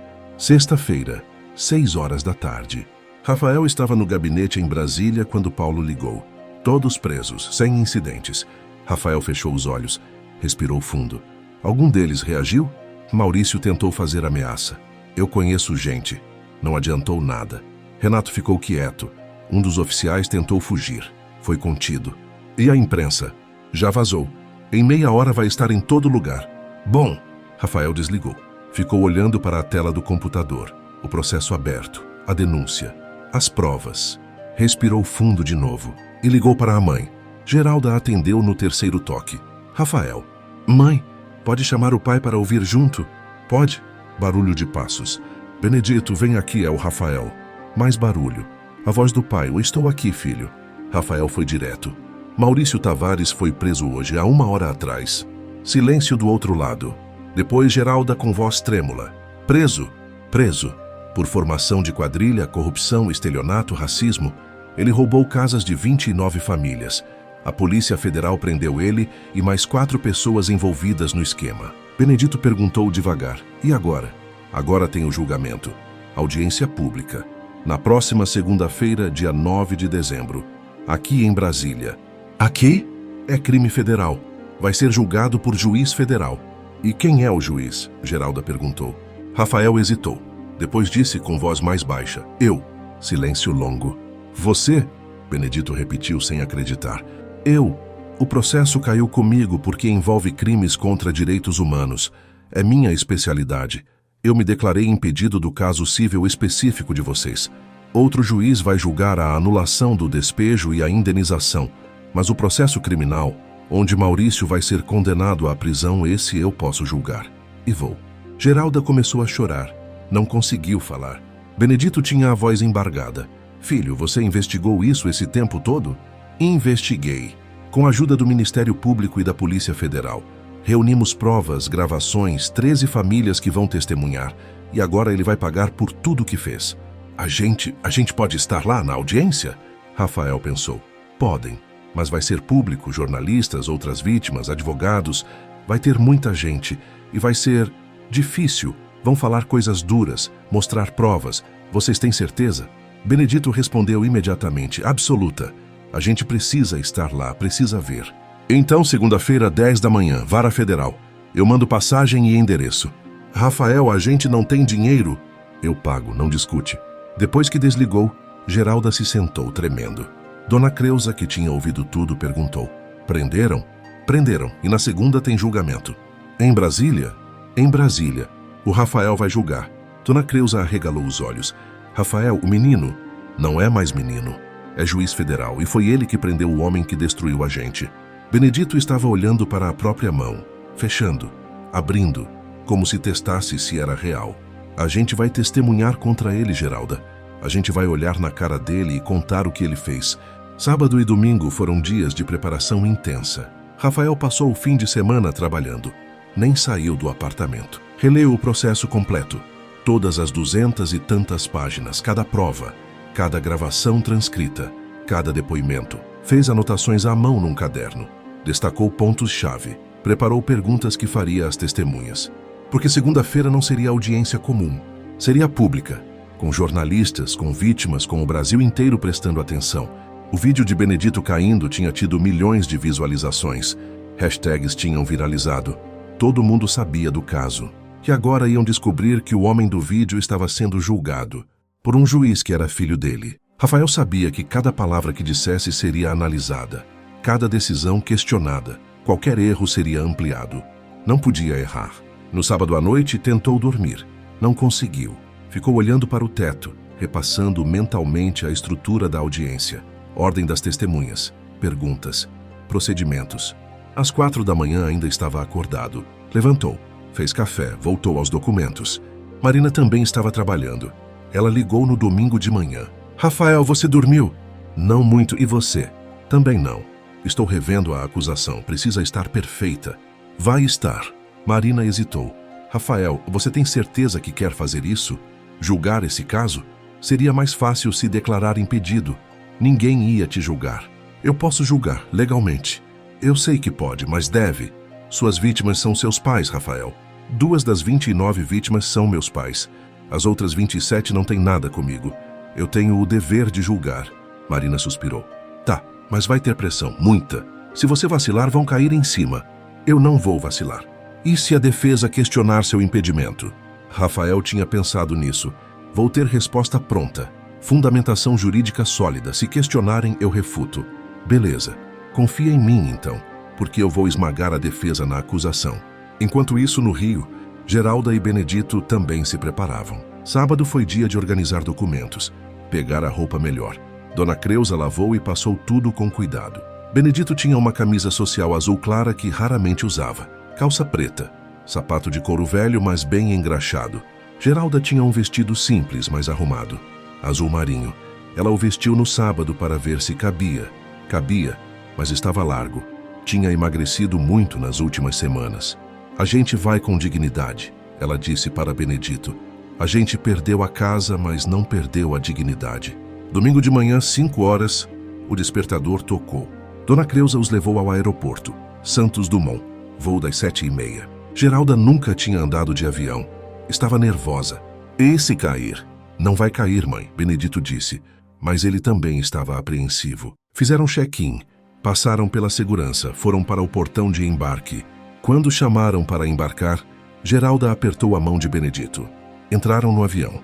Lugares 12A e 12B, janela e corredor. Geralda sentou na janela, olhou para fora. O avião ainda estava parado, mas ela já sentia o coração acelerando. Benedito, eu não sei se consigo. Consegue. A gente já passou por coisa pior. O avião começou a se mover. Táxi até a pista. Parou, os motores aumentaram de potência. E então acelerou. Geralda fechou os olhos com força, apertando o braço da poltrona. Benedito segurou a mão dela. Está tudo bem. O avião subiu. Geralda sentiu o estômago virar, mas então, depois de alguns minutos, estabilizou. Ela abriu os olhos devagar, olhou pela janela e viu o Rio de Janeiro lá embaixo, pequeno, distante. A cidade onde tinham perdido tudo. E pensou, a gente está indo buscar justiça. O voo durou 1h40. Quando pousaram em Brasília, eram 9h15 da manhã. Rafael os esperava do lado de fora do desembarque. Quando Geralda viu o filho, começou a chorar de novo. Rafael abraçou os dois. Como foi o voo? Assustador, Geralda admitiu. Rafael sorriu. Mas chegaram, vamos. Levou eles para um hotel simples, mas limpo, perto do Fórum Federal. Deixou que descansassem, tomassem banho, comessem alguma coisa. A audiência é amanhã às 10. Eu venho buscar vocês às 9. Você não vai ficar? Geralda perguntou. Não posso. Tenho que terminar de preparar, mas amanhã eu estarei lá. Confiem em mim. Geralda segurou a mão do filho. A gente sempre confiou. Rafael voltou para o apartamento. Passou o resto do domingo relendo anotações. Às 8 da noite tentou jantar. Pediu comida por aplicativo. Comeu sem sentir o gosto.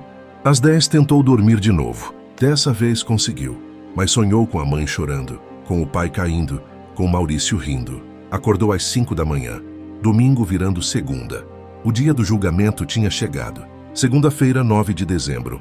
8 horas da manhã. Rafael acordou cedo. Tomou banho demorado. Passou a barba com cuidado. Vestiu terno escuro, camisa branca, gravata preta. Olhou-se no espelho. Juiz federal. Filho de vítimas, as duas coisas ao mesmo tempo. Podia fazer isso? Devia? Balançou a cabeça. Não era hora de duvidar. Às 9 horas, foi buscar os pais no hotel. Geralda e Benedito estavam prontos, esperando na recepção. Benedito de camisa social e calça. Geralda de vestido azul marinho. Quando viram Rafael de terno, ficaram impressionados. Você está tão diferente, Geralda disse. É o trabalho, mãe. Foram de carro até o Fórum Federal. Um prédio moderno, imponente, de vidro e concreto. Bandeiras tremulando na frente. Geralda olhou para cima, intimidada. É muito grande. Vai dar tudo certo, confiem em mim. Entraram. Passaram pela segurança, detector de metais, revista. Subiram ao quarto andar de elevador. O corredor já estava cheio. Muita gente esperando. Dona Eunice estava ali. Senhor Carlos. A família Oliveira, outras vítimas que Rafael tinha entrevistado. 13 famílias, todas presentes. Quando viram Geralda e Benedito, vieram cumprimentar. Vocês são do vídeo, né? Somos. A gente viu. Que horror o que fizeram com vocês, mas hoje vai ter justiça.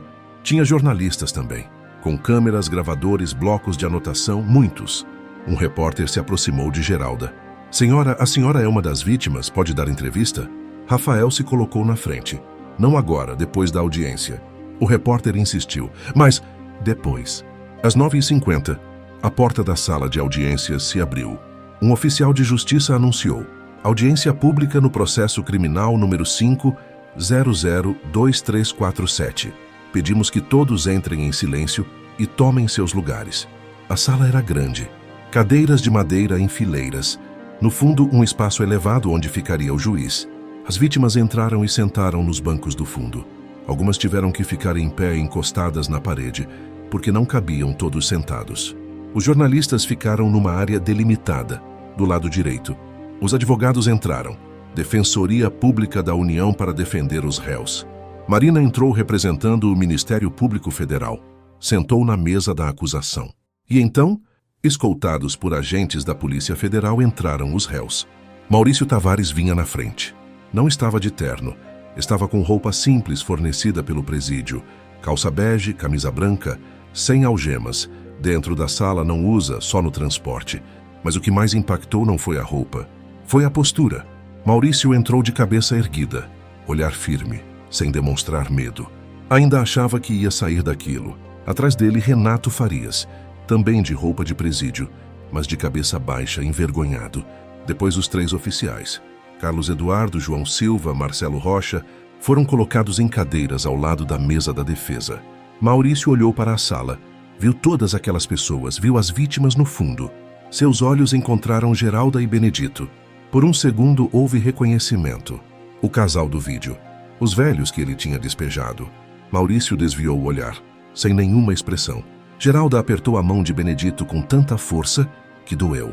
Foi então que a porta lateral se abriu e entrou Rafael. Toga preta, postura ereta, rosto sério. O oficial anunciou. Todos de pé. Todos se levantaram. Rafael caminhou até a cadeira elevada no centro. Sentou-se. Podem sentar. Todos sentaram. Rafael olhou para a sala. Viu os réus. Viu as vítimas. Viu os pais no fundo, olhando para ele com os olhos arregalados. Pela primeira vez estavam vendo o filho assim, como juiz, comandando uma sala, com autoridade. Rafael não deixou a emoção aparecer no rosto. Manteve voz firme e profissional. Bom dia. Estamos reunidos para a audiência de instrução e julgamento no processo criminal número 5002347-88, ação penal do Ministério Público Federal contra Maurício Tavares e outros. Olhou para os advogados.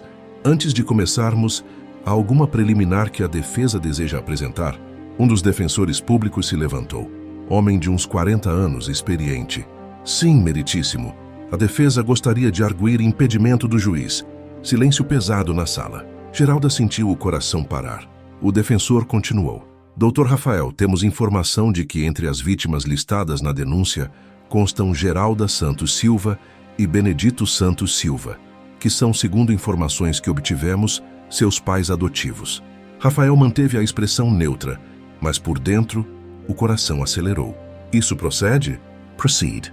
Então, com todo o respeito meritíssimo, o senhor está impedido de julgar este processo. Artigo 252, inciso 2º do Código de Processo Penal. O juiz não pode atuar quando ele, seu cônjuge ou parente tiver interesse no processo.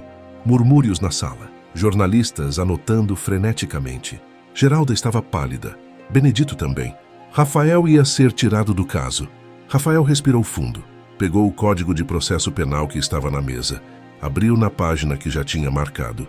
Sabia que isso podia acontecer.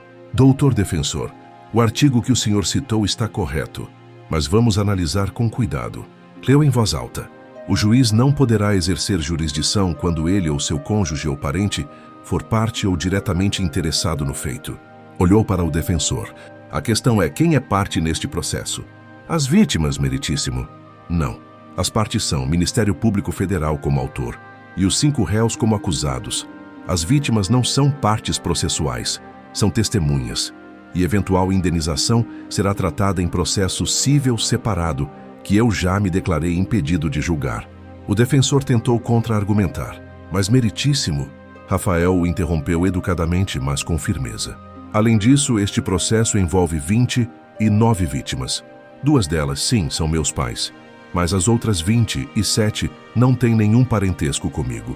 Eu tenho interesse em fazer justiça para elas. Olhou para a sala. Se eu me declarasse impedido, estaria negando justiça a 27 famílias que não têm nada a ver comigo. Isso seria, sim, uma injustiça. Fechou o código.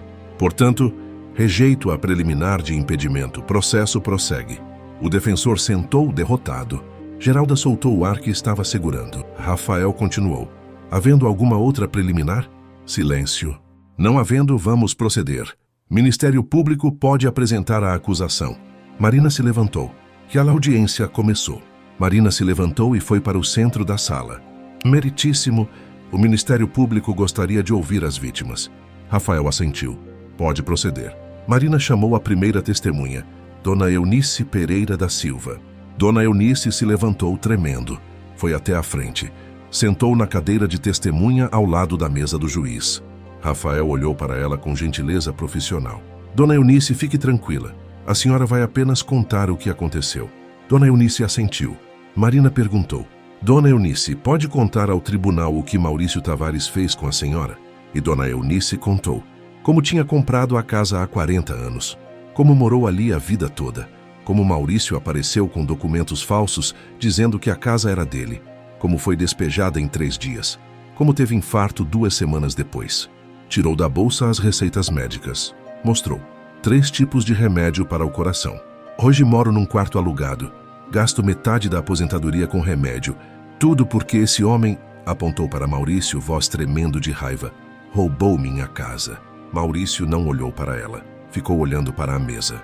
O advogado de defesa tentou fazer perguntas. Dona Eunice, a senhora tem certeza que foi o senhor Maurício pessoalmente que... Tenho. Eu vi a cara dele. Está aqui. É ele. Segunda testemunha. Carlos Alberto dos Santos. Senhor Carlos, 68 anos, roupa velha mas limpa, cheiro de sabão barato. Contou sua história. Perdeu a casa há 2 anos. Hoje vive embaixo de viaduto da linha vermelha. Perdeu emprego porque não tinha endereço. Perdeu tudo. Eu era pedreiro, trabalhador, pagava meus impostos, tinha minha casa e hoje... Olhou para o próprio corpo. Hoje eu durmo no chão frio. Acordo com um rato andando em cima de mim. Maurício continuou olhando para baixo. Terceira testemunha, Jéssica Oliveira. Mãe com 3 filhos pequenos. Contou chorando. Os filhos tiveram que sair da escola. O mais novo, de 7 anos, desenvolveu ansiedade. Faz xixi na cama toda noite desde o despejo. Tem pesadelos. Meu filho acorda gritando toda noite, dizendo que homens estão entrando na casa que vamos ser jogados na rua de novo. Ele tem 7 anos. A voz dela quebrou. Como eu explico para uma criança de 7 anos que um homem pode roubar sua casa e nada acontece com ele? Marina conduziu mais testemunhos, alguns mais rápidos, outros mais detalhados. No total, 8 vítimas testemunharam pessoalmente. As outras 5 tinham histórias similares. Marina resumiu em depoimentos escritos que foram juntados ao processo. Cada testemunho era um soco. A sala estava em silêncio absoluto. Só se ouvia choro, de vítimas, de espectadores. Até os jornalistas, acostumados a cobrir tragédias, estavam visivelmente emocionados. Geralda estava chorando baixinho. Benedito tinha o maxilar travado, tentando se controlar. Ao meio-dia, Rafael declarou: "Vamos fazer intervalo de 1 hora para almoço." Retomamos às 13 horas. Durante o intervalo, as vítimas se reuniram no corredor. Abraçavam umas às outras. Choravam juntas. Maurício foi levado de volta para a cela temporária no subsolo do fórum. Comeu marmitex fria sozinho. Rafael foi para o gabinete. Tentou comer alguma coisa, não conseguiu, só tomou café. Às 13 horas, todos voltaram. Marina continuou: "Meritíssimo, agora gostaria de apresentar evidências técnicas." Chamou um perito grafotécnico, Dr. Henrique Almeida, especialista do Instituto Nacional de Criminalística. O perito explicou: "Analisamos os documentos apresentados pelo Sr. Maurício Tavares em todos os processos de reintegração de posse. Conclusão: 95% dos documentos são falsificações grosseiras." Mostrou exemplos projetados numa tela. A assinatura forjada, carimbo inventado, datas inconsistentes. Qualquer perito identificaria em 5 minutos. Marina perguntou: "E o juiz que aceitou esses documentos? Ou foi incompetente, ou estava comprometido?" Renato Farias, sentado entre os réus, encolheu na cadeira. Depois, Marina chamou o investigador da Polícia Federal. Apresentou as gravações das interceptações telefônicas. "Meritíssimo, antes de reproduzir os áudios, gostaria de juntar laudo de perícia de voz, confirmando que as vozes nas gravações pertencem aos acusados." Rafael analisou o laudo. "Deferido." Marina reproduziu a primeira gravação. Maurício e o oficial Carlos Eduardo negociando propina. 25 mil por processo. Fechado. Manda o dinheiro hoje à noite. Depois a segunda. Maurício e o juiz Renato negociando sentença. 30 mil por sentença. O risco está maior. Fechado. Maurício estava tenso agora, olhando para os lados como animal acuado. O advogado de defesa se levantou. "Meritíssimo. A defesa contesta a autenticidade dessas gravações."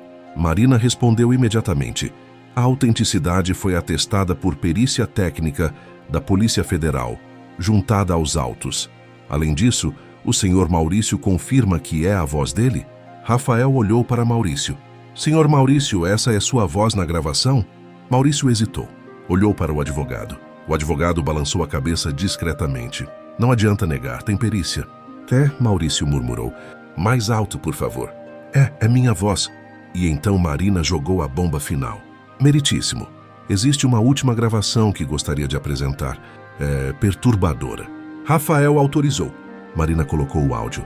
A voz de Maurício embriagado encheu a sala. "Essa gente não serve para nada. Pobre, preto, velho. Só atrapalha. Eles precisam entender o lugar deles."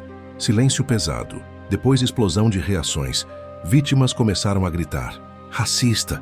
Filho da puta! Desgraçado!" Rafael teve que intervir. "Silêncio, ou vou ter que retirar as pessoas da sala." Aos poucos, o silêncio voltou, mas a tensão era palpável. Geralda estava tremendo, não de medo, de raiva, raiva pura. Benedito tinha lágrimas nos olhos. Marina olhou para Maurício. "Senhor Maurício, o senhor confirma que essa gravação é autêntica?" Maurício estava pálido, suando. Eu estava bêbado, não." "Responda à pergunta, é sua voz?" Silêncio. "Responda." "É. E o senhor mantém essa opinião? Que pessoas pobres e negras precisam entender o lugar delas?" Maurício olhou para a sala. Viu todas aquelas pessoas olhando para ele com ódio. E finalmente quebrou. Não, eu estava errado, muito errado, eu não penso assim." Mas disse, e a voz falhou. "Eu me arrependo." Foi a primeira vez que Maurício demonstrou alguma emoção, além de arrogância. Mas já era tarde demais. Marina voltou para seu lugar. "Sem mais perguntas, meritíssimo."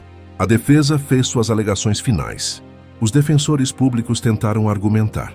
Disseram que Maurício tinha sido enganado por terceiros que forneceram documentos falsos, que ele não tinha intenção de cometer crimes, que merecia pena mais branda. Disseram que a gravação racista não refletia o pensamento real de Maurício, que estava alcoolizado. Mas até eles sabiam que não havia muito o que argumentar. As provas eram esmagadoras. Quando a defesa terminou, eram 4 da tarde. 6 horas de audiência. Todos estavam exaustos. Rafael olhou para a sala, para as vítimas cansadas, para os réus cabisbaixos, para os jornalistas anotando sem parar. As alegações finais estão encerradas. Fez uma pausa. Normalmente, neste momento, eu determinaria o prazo para a sentença escrita, que seria de 10 dias, conforme o Código de Processo. Maurício olhou para cima, esperançoso. 10 dias, talvez houvesse uma chance. Rafael continuou. Porém, dada a gravidade dos fatos, o impacto social deste caso e o interesse público envolvido, determino que a sentença seja proferida em sessão pública. Murmúrio na sala. Designo nova sessão para o dia 19 de dezembro, às 10 horas da manhã, nesta mesma sala, para a leitura pública da sentença. Olhou para os réus. Até lá, todos os réus permanecerão presos preventivamente. O advogado de Maurício se levantou. Meritíssimo, pedimos liberdade provisória para... Negado. Os crimes são gravíssimos. Há risco de fuga e de reiteração. Permanecem presos. Rafael fechou o processo. Audiência encerrada. Intimem-se as partes. Todos se levantaram. Rafael saiu pela porta lateral. Os réus foram levados de volta para as celas. Maurício olhou para trás uma última vez, vendo a sala, vendo as vítimas. Tentou dizer alguma coisa, mas não saiu som, só foi levado. No corredor, as vítimas se abraçavam, choravam, riam. Sentiam alívio misturado com ansiedade. 10 dias. 10 dias para a sentença. Jornalistas correram para transmitir ao vivo. Audiência histórica. Juiz que é filho de uma das vítimas. Sentença será em 10 dias. Geralda e Benedito ficaram sentados na sala, mesmo depois que a maioria saiu, exaustos, emocionalmente drenados. A gente ouviu tudo, Benedito disse baixinho. Tudo o que ele fez com todo mundo. Tudo o que ele disse sobre a gente, Geralda completou com a voz tremendo. Gente assim precisa entender o lugar dela. A gente ouviu.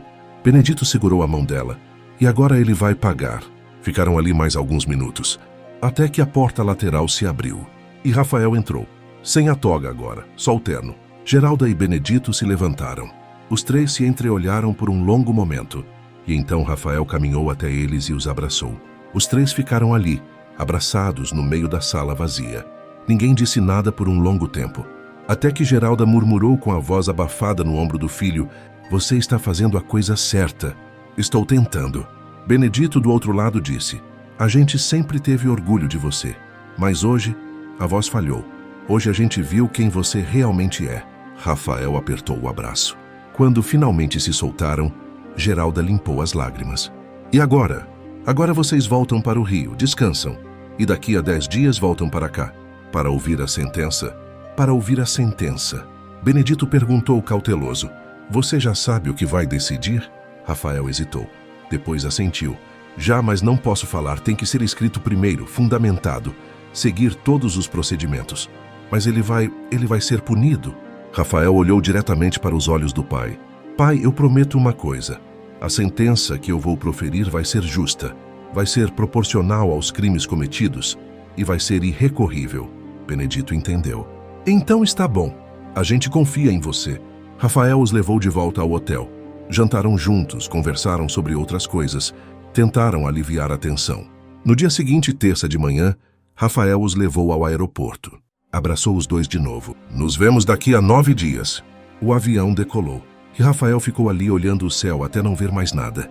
Depois voltou para o gabinete. Sentou na frente do computador. Abriu um documento em branco e digitou: "Sentença. Processo no 5.234.788, 2025, 4.02.5 anos of 1. Autor: Ministério Público Federal. Réus Maurício Tavares e outros." E começou a escrever. Pelos próximos 10 dias, Rafael trabalhou na sentença. Escreveu, reescreveu, revisou, fundamentou cada ponto, citou jurisprudência, analisou cada prova. Uma sentença de 87 páginas, detalhada, técnica, irrefutável. E no final dela, as penas. As penas que fariam justiça. 10 dias. 10 dias entre a audiência e a leitura da sentença. Para Maurício, foram uma eternidade. Cela da Polícia Federal, 3 metros por 2, cama de cimento, vaso sanitário sem assento, luz fluorescente que nunca apagava completamente. Maurício não dormia. Comia pouco, estava magro, barba crescida, olhos fundos. Ficava deitado olhando para o teto rachado, pensando. 18 anos, 20, quanto seria? Tinha dinheiro guardado, tinha advogados. Mas pela primeira vez na vida, o dinheiro parecia não ser suficiente. As provas eram sólidas demais, as gravações claras demais, as vítimas muitas demais. Renato Farias estava noutra cela, chorava toda noite. A esposa tinha pedido divórcio por telefone. Você me enojou, ela disse antes de desligar. Os 3 oficiais estavam quietos, esperando, sem esperança. No Rio, Geralda e Benedito tentavam viver normalmente. Toda noite antes de dormir, Geralda riscava mais um dia no calendário pendurado na parede. Faltam 9, faltam 7, faltam 4. Dona Creuza percebia a ansiedade. Vocês mal conseguem dormir. É que, e se der errado? Geralda confessou. Não vai dar. Rafael não deixa. Mas e se a lei tiver alguma brecha? E se Maurício escapar? Benedito segurou a mão da esposa. A gente precisa confiar. Em Brasília, Rafael escrevia. A sentença tinha começado como rascunho de 40 páginas, depois 60, 80. Cada crime analisado separadamente, cada prova citada, cada jurisprudência fundamentada. Escrevia de dia no gabinete, reescrevia de noite no apartamento, revisava de madrugada quando a insônia vinha. Na quinta-feira, 6 dias antes da leitura, Marina ligou. 87 páginas? Rafael, isso é tese de doutorado. Precisa ser irrefutável. Já é! Você está escrevendo para quem? Rafael pensou. Para a história, esse caso vai ser estudado, precisa estar perfeito. No sábado terminou. Leu 3 vezes. Procurou erros, não encontrou. Salvou. Assinou digitalmente. Enviou para publicação no sistema. Estava pronto. Domingo 18 de dezembro. Véspera. Geralda e Benedito pegaram o avião. Dessa vez, Geralda não estava nervosa. Estava determinada. Rafael os buscou no aeroporto. Jantaram juntos, tentaram falar de outras coisas. Não conseguiram.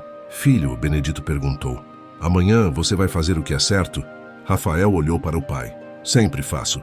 Naquela noite, nenhum dos 3 dormiu direito. Segunda-feira, 19 de dezembro, 10 horas da manhã. A sala de audiências estava ainda mais lotada que na primeira vez. Jornalistas, vítimas, estudantes de direito, professores, advogados, curiosos. Gente em pé. Gente no corredor acompanhando por telão. Todo mundo queria ver a sentença do caso que tinha viralizado nacionalmente. Maurício foi trazido, mais magro, mais pálido, mas tentando manter postura ereta. Ainda tinha esperança. Talvez 8 anos, talvez 10. Com bom comportamento sairia em 6. Sentou ao lado dos outros réus. Olhou para a sala. Viu as mesmas vítimas, o mesmo casal de idosos negros no fundo. Não sabia quem eram. Só mais 2 vítimas entre tantas. 10 horas em ponto. A porta lateral se abriu. Rafael entrou. Toga preta, rosto sério. Nas mãos documento volumoso. Todos se levantaram. Rafael sentou. Podem sentar. A sala sentou em silêncio absoluto. Rafael colocou o documento na mesa. Respirou fundo. E então fez algo inesperado. Não abriu o documento. Olhou diretamente para a sala. Antes de proceder à leitura da sentença, preciso fazer um esclarecimento ao tribunal. Maurício franziu a testa. Que esclarecimento? Rafael continuou com voz firme. Na primeira audiência deste processo, a defesa arguiu impedimento, alegando que 2 das vítimas são meus pais adotivos. Eu rejeitei a preliminar com fundamentação jurídica. Hoje, antes de ler a sentença, reafirmo essa fundamentação. Olhou para Geralda e Benedito no fundo da sala. Geralda Santos Silva e Benedito Santos Silva são de fato meus pais. Silêncio pesado, depois explosão de murmúrios. Maurício ficou branco. Olhou para o fundo da sala, para o casal de idosos. Os pais do juiz? Eles me adotaram quando eu era bebê, me criaram, me educaram. E em novembro deste ano foram vítimas do esquema criminoso orquestrado pelos réus aqui presentes. A voz de Rafael era firme, técnica, sem emoção. Entretanto, este processo não diz respeito apenas a eles. Diz respeito a 29 famílias, 27 das quais não têm nenhum parentesco comigo. Olhou para Maurício. Eu poderia ter me declarado impedido, mas isso significaria negar justiça a 27 famílias por causa de 2. Isso sim seria injustiça. Pegou o documento. A sentença que proferi é baseada exclusivamente nas provas apresentadas, na lei vigente e na jurisprudência consolidada. Foi escrita de forma técnica, fundamentada e imparcial. Olhou para a sala inteira. E agora será lida publicamente. Maurício estava tremendo. O juiz era filho de uma das vítimas. Rafael abriu a primeira página. Sentença no processo criminal número 500-2347-88. Começou a ler. Não toda a sentença, 87 páginas levariam horas. Leu o resumo, os crimes, as provas, a análise jurídica. Maurício tentava prestar atenção, mas o cérebro não processava. Só conseguia pensar. O filho. O juiz é o filho deles. Rafael chegou à dosimetria das penas. Passo agora ao dispositivo da sentença. A sala ficou em silêncio mortal. Renato Farias, pelos crimes de corrupção passiva, prevaricação e organização criminosa. Condeno a 12 anos de reclusão, em regime inicial fechado. Renato baixou a cabeça. Carlos Eduardo Santos, por corrupção ativa e participação em organização criminosa, condeno a 9 anos de reclusão, em regime inicial fechado. João Silva, pelos mesmos crimes, condeno a 8 anos de reclusão, em regime inicial fechado. Marcelo Rocha, 7 anos de reclusão em regime inicial fechado. Rafael fez uma pausa. Olhou para Maurício. Maurício Tavares. Maurício engoliu seco. Pelos crimes de estelionato qualificado em 29 casos, falsificação de documento público em 57 casos, organização criminosa, corrupção ativa, crime de racismo, nos termos da Lei 7.716 de 1989 e ameaça à testemunha. Rafael leu a fundamentação técnica, o cálculo, as agravantes. Condeno a 18 anos e 6 meses de reclusão, em regime inicial fechado. Geralda soltou um grito abafado. Benedito apertou a mão dela. Mas Rafael continuou. Determino ainda o perdimento de todos os bens adquiridos com produto dos crimes, incluindo imóveis, veículos e valores financeiros, cujo montante será apurado em liquidação de sentença. Determino multa de 5 milhões de reais, revertida aos cofres públicos. Determino inabilitação para exercer atividade empresarial pelo período de 10 anos, a contar do cumprimento integral da pena. E determino a expedição imediata de mandados de reintegração de posse em favor das 29 famílias vítimas, com cancelamento dos registros fraudulentos e devolução das propriedades no prazo máximo de 90 dias. Rafael fechou o documento. Publique-se, registre-se, intimem-se, cumpra-se. Olhou para Maurício uma última vez. Os olhos dos dois se encontraram. Rafael não disse nada, não precisava. A sentença dizia tudo. Sessão encerrada. Quando a sessão terminou, foi explosão. Jornalistas correram para transmitir ao vivo. Juiz que é filho de vítima condena criminoso a 18 anos e meio. Casas devolvidas, sentença histórica. Vítimas se abraçavam, choravam, comemoravam. Dona Eunice estava tremendo. 18 anos, ele vai pagar, ele vai pagar. Senhor Carlos tinha os olhos marejados. A gente vai ter a casa de volta. A família Oliveira se abraçava. A mãe, Jéssica, repetia. Meus filhos vão poder voltar para casa, meus filhos. Maurício foi levado de volta para a cela. Cambaleava. 2 agentes federais precisaram segurá-lo pelos braços. 18 anos e meio. Ia entrar com 55. Ia sair com 73. Se sobrevivesse. E o juiz era o filho deles. Sentou na cela. Colocou a cabeça entre as mãos. E chorou. Não de arrependimento. De derrota pura e simples. No corredor, jornalistas cercaram Geralda e Benedito. Como vocês se sentem? O que querem dizer para Maurício Tavares? Benedito levantou a mão pedindo silêncio. Falou com voz firme. A gente quer dizer que justiça existe, que a lei funciona, que não importa quanto dinheiro você tem, se você fizer o mal, vai pagar. Geralda completou com lágrimas nos olhos, mas voz firme. E a gente quer agradecer ao nosso filho, por ser justo, por ser honesto, por fazer o que era certo mesmo sendo difícil.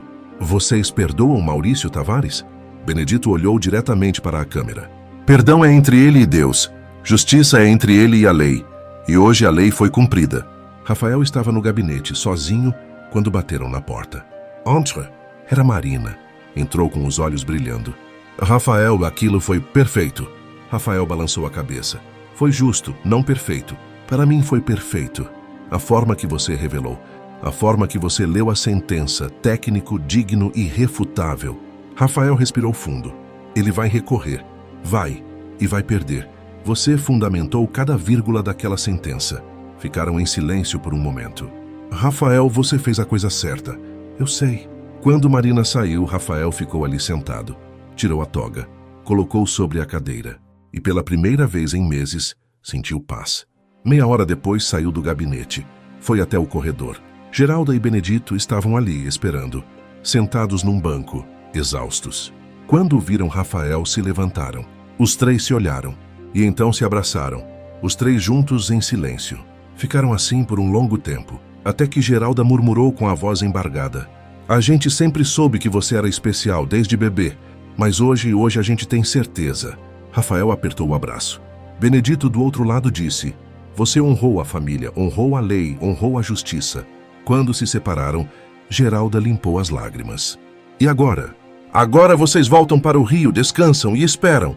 Esperar o quê? A casa. Em 90 dias a casa vai ser devolvida oficialmente. Benedito engoliu seco. 90 dias, a gente vai conseguir esperar. Rafael sorriu. Vocês conseguem. Vocês aguentaram coisa pior. Junho de 2027. 1 ano e meio tinha passado desde a sentença. Geralda e Benedito estavam na frente de uma casa. Sua casa. Rua das Acácias, 237, Santana, Rio de Janeiro. A devolução tinha levado 4 meses, não 90 dias. Burocracia, processos administrativos, assinaturas. Mas finalmente, em março de 2026, tinham recebido as chaves. E agora, mais de 1 ano morando ali de novo, a casa estava viva outra vez. Benedito colocou a chave na fechadura, girou e entrou. Geralda veio atrás. A casa estava limpa, arrumada. Tinham pintado as paredes, consertado o que estava quebrado, plantado flores no quintal. Estava como era antes, até melhor. Geralda foi até a cozinha, começou a fazer café. Benedito foi até o quintal, regou os tomateiros que tinha plantado. Pequenas coisas, rotina, vida normal, que tinha levado tanto tempo para voltar. Das outras 28 famílias, 27 também tinham recebido as casas de volta. Uma ainda estava em disputa jurídica. O comprador de boa-fé estava lutando, mas ia perder. Era questão de tempo. Dona Eunice tinha voltado para Bangu. A casa estava como ela lembrava. Chorou quando entrou. Agora, 1 ano e meio depois, recebia os filhos todo domingo. Fazia almoço. A casa cheirava a comida de novo. O coração ainda estava fraco. Ainda tomava remédios, mas estava melhor. Senhor Carlos tinha saído do viaduto, voltado para a casa. Mas a adaptação foi difícil. Passou meses com medo de dormir dentro de casa. Dormia no quintal, debaixo das estrelas, como tinha se acostumado. Aos poucos voltou a dormir dentro. Conseguiu emprego de vigia noturno. Não era pedreiro de novo, mas era trabalho. A família Oliveira também tinha voltado. Os filhos na escola antiga. Mas o mais novo, de 7 anos, ainda tinha pesadelos. Menos frequentes agora. Uma vez por semana, não toda noite. A mãe, Jéssica, tinha começado terapia para ele. Aos poucos estava melhorando. Justiça tinha sido feita. Mas a cura levava tempo.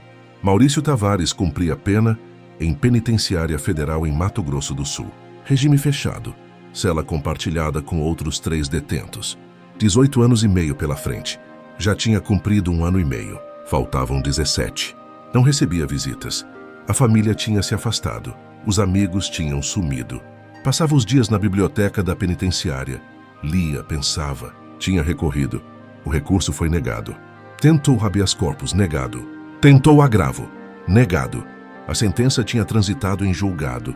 Era definitiva. E ele, pela primeira vez na vida, entendia o que era não ter saída. Renato Farias também estava preso. Em outra penitenciária, no Rio. Tinha sido cassado da magistratura. Perdido todos os benefícios. A aposentadoria cancelada. 12 anos pela frente, 1 cumprido. Faltavam 11. Escrevia. Tentava processar o que tinha acontecido. Como tinha chegado ali.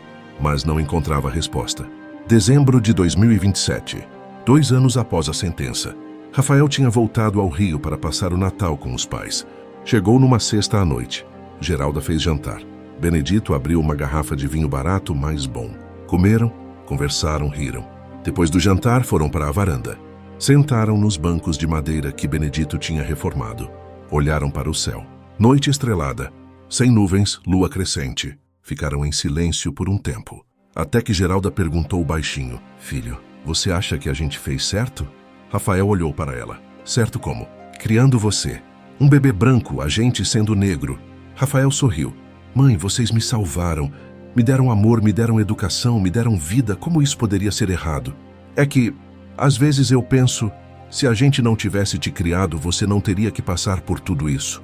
O peso de nos ver sofrendo. O peso de ter que nos julgar."